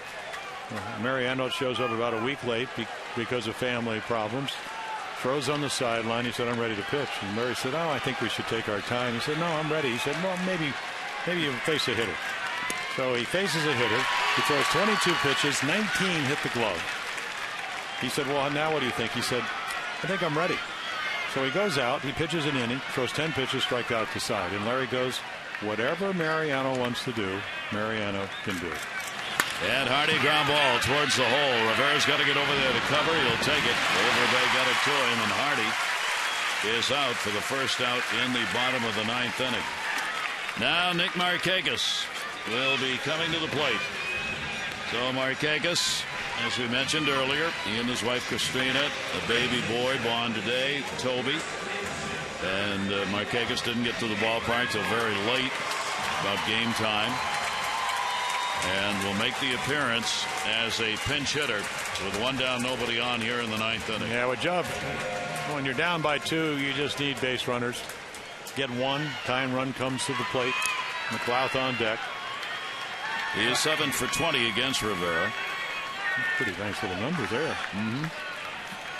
I think the point Larry Rothschild was trying to make is, and as a former pitcher, the amazing thing about Mariano, here he is. I mean, he started in 1995. He came to the big leagues that year. Setup guy 96. Game of closer 97. The windup's exactly the same. Markakis, this is the first time he's been a pinch hitter this season for the Orioles. Couldn't come at a bigger time. Yankees lead by 2. We're in the bottom of the 9th and 1 out. And that ball grounded to first base. Overbay's got it. Rivera again. Wow. Down. Well, at least they're getting a 43-year-old guy to cover first. And then what happens, he'll take his time getting back. Reynolds, as he did the last time, will walk the ball to him. Stewart will come out.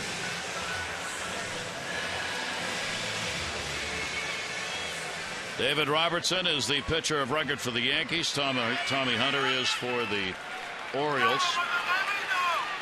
Robertson making really a surprise appearance in the ballgame, coming back sooner than expected. If he gets the win, he's going to be 5-1 in the year. Hunter will go to 4-4. Well, again, the reports, not only the Yankee deaths may have been exaggerated, also the injuries in their bullpen. We've seen Kelly back-to-back nights. We saw Robertson when he had the shoulder inflammation. And then we've seen a guy that's 43, the all-time save leader, pitch when he needs to. After his 43rd save, Orioles down to 1 out. Nate McLouth. McLouth has picked up a base hit in the ball game. Yankees looking to take game 3 and go up 2-1 in this 4-game set. McLouth will foul that one back. Tough one for the Orioles. Boston still leading Tampa 3-2 in the 8th inning of their ball game. 1 ball, 2 strike count. Rivera.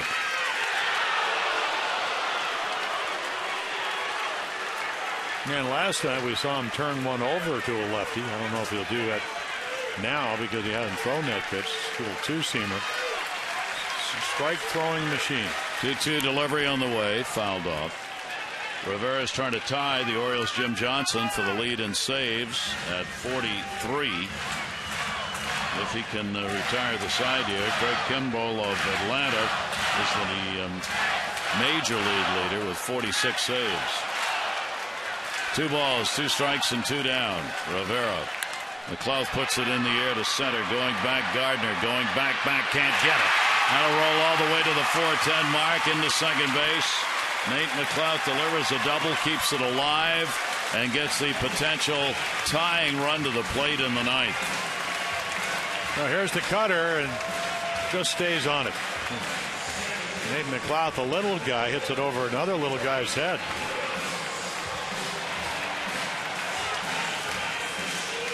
So the Yankees looking for 1 more out, and the Orioles get the tying run to the plate.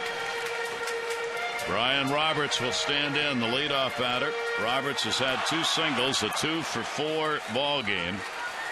Roberts is 6 for 19, a .316 lifetime average off Rivera. 2 down. And Roberts will foul it off.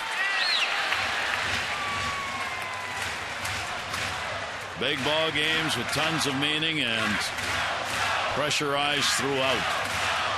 And while you'd like a double, I mean, obviously you'd love a home run even more. Just Brian can get on with Machado, double leader behind him. That would be really big for the Orioles. Orioles trail now in a game where they've had 12 hits and have out hit the Yankees 12-6. 1-1. 1-2.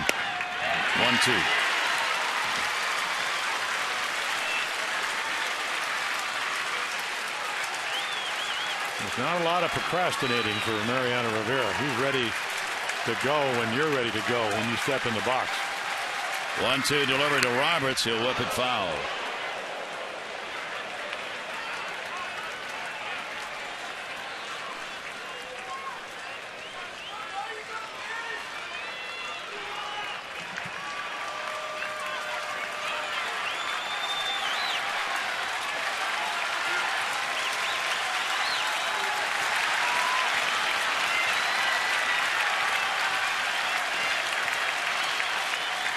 One ball, 2 strikes, 2 down. Roberts fouls it off, keeps it going.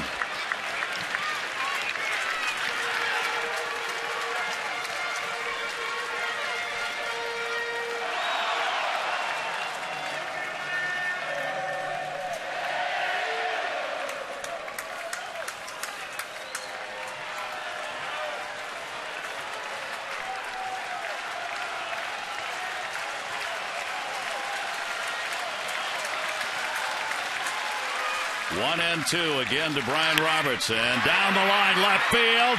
Will it stay fair? No, into the corner and foul against Soriano, who is playing in, and that will be concern and a meeting at the mound. Well, Brian Roberts, if you're Mariano's, this ball is just going to slice foul. I mean, he's had some nice swings, and the plate coverage has been really good. The ball in, he's been pulling the ball away, he's gone the other way. And anytime somebody does that to you, you might have to have a little conference with your catcher. What do we want to do that we can change? And the one thing he can change, and we saw him do it last night, turn the ball over. Hadn't done that yet tonight. 1-2 again for Clouthoff second. And Roberts is going to get one into right field for a base hit. McLouth will come around to score. Granderson will get it in, and the Orioles make it a one-run ball game in the ninth, 5-4. What an at-bat by Brian Roberts. Well, third hit of the night. Started the game out with a single off the Pettit. And right here, there's your cutter. And just able to get the bat head to the ball a little bit out of the strike zone, but serves it into right field to get the run in, and now all of a sudden Manny Machado's the winning run. A 7-pitch at bat for Brian Roberts to get the base hit. Manny Machado, 2 singles, 2 for 4 in the ball game.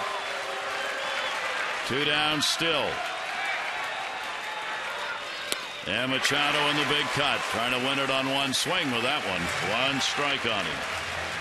He's faced Rivera at only 1 at bat, 0 for 1. Well, the Orioles 4 runs on 13 hits, but trailing in the ball game. For the Yankees, 5 runs on 6 hits.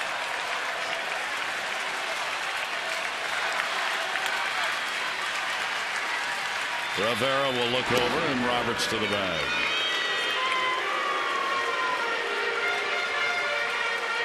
Yeah, first time he just held it a little bit.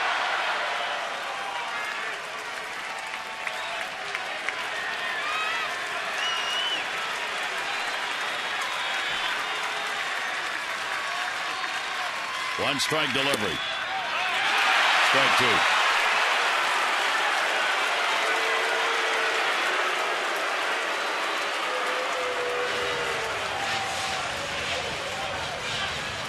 Well, anytime a catcher has, watch the glove. Look him bring it up. Does a nice job of it, but I mean, that ball was definitely a little bit low.